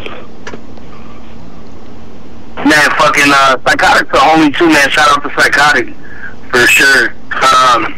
He's always been down with the cult crew and down with fucking supporting the movement of cult bits. So I gotta definitely give a shout out to fucking Psychotic. And when I come to Michigan, I want my brothers to buy me Coney's, dog. Nothing but Coney's all day. Coney's with everything. Yes, I eat the mustard. Yes, I eat the onions. Give me that shit, dog. Hey, Coney's is where it's at, bro. I have no idea what you guys are talking about. Whenever you get down here, whenever we get a show booked down here in Cincinnati, man, we're going to have to get you some Cincinnati chili, man. The Tony. I'm down with that, too. My wife likes chili more than I do, but I'll eat it, you know what I'm saying? I'm more into barbecue and shit, dog. What's up with the barbecue? Damien, put you this way, where I live, it's negative 25 right now, outside. Damn. I'm, maybe 15 minutes from Canada. Up in New York. Alright, who's got all that static like that? But yeah, I'm not far from Molly Gruesome, actually. Bro, New York is dope, man. New York is shot good pizza. And when I was on the Twisted tour, the Welcome to the Underground tour, the best Chinese food I ate in that tour was in Clifton Park, New York. So that's crazy, but that's real. I live an hour from there, homie. Clifton Park. Word, there's this little Chinese restaurant that was next to the venue, and the dudes in there were cool as fuck in the food. Chinese One, it's called. China One, it's called here. Yeah. Bro, that shit is bomb, dog. Like, that shit was dank.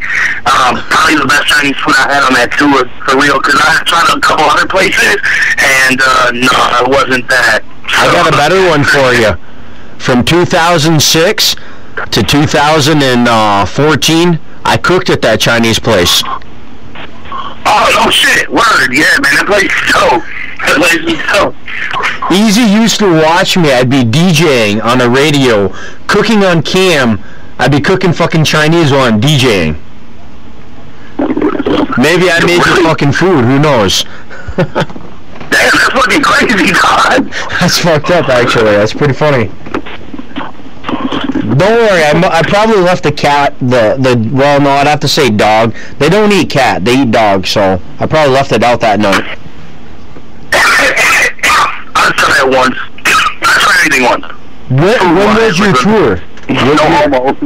Let's not get weird, but I would like to eat, I'd try to, like, fucking, like, seahorse and shit. I'll try that. Because I heard that's the thing they eat in Japan, bro. Like, they sell seahorses on a stick. And it's like a not a delicacy, but it's like a, kind of like how we would buy a fucking corn dog here or something, you know what I'm saying? So, Florida. I would try that. You can get it in Florida, actually. I've had it. Really? Is it good? It's rubbery. That's weird. Octopus isn't bad. Octopus is weird and shit. The weirdest thing I've ever had was muskrat with dandelion leaves. You ain't from now what are we talking about? Some real stuff? I've tried it once, but I've tried it once. Nutria. And if it sucks, it sucks. What is the weirdest thing you've ever had to eat? I think the weirdest thing I ever ate was goat tongue. No, not bad.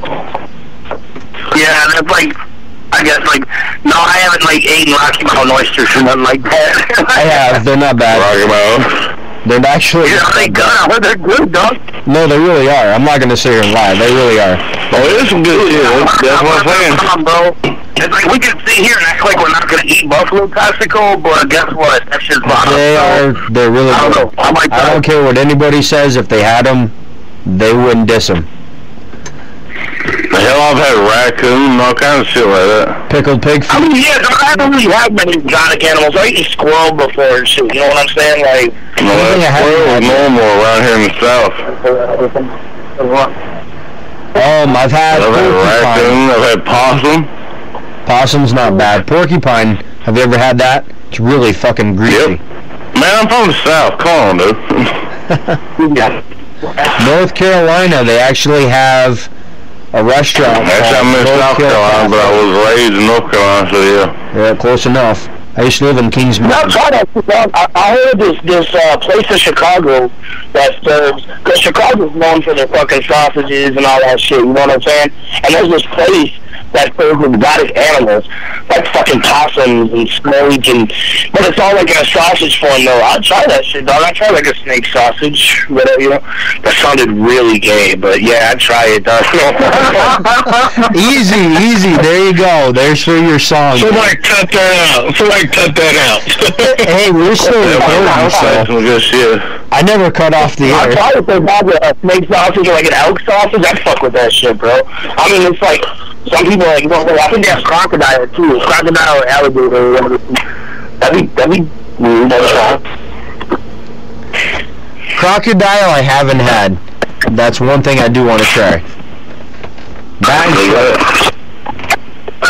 Actually, when Fiasco and Dreddy was in town, shout out to Fiasco and Dreddy. But Fiasco, bro, if it wasn't for him, bro, that's a sound developer, too. You know what I'm saying, dog? Like, man, big shout out to Fiasco. But when he was here for Geno's memorial in funeral and whatnot,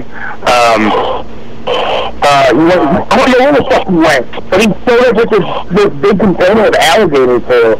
Like, we went to the hotel room to go talk to Scum and shit, and there was Fiasco gripping on this, like, white styrofoam container, like, full of alligator tail, and I ate some of it, and it was delicious. So shout out to Fiasco. Okay. You know Spooky, right? Spooky, Was it really tough or soft? No, it was a little tough. It was a little tough, but it wasn't as tough as you thought. You think it would be. It wasn't like, Now here's one thing I bet you guys have never tried, because I don't think you have them down south. Moose. Yeah, you see, I haven't, but that place in Chicago has moose sausages, bro. I believe it. It's good shit. Say moose knuckles? Moose. As in, I don't know, they're not a deer. I guess they're a deer.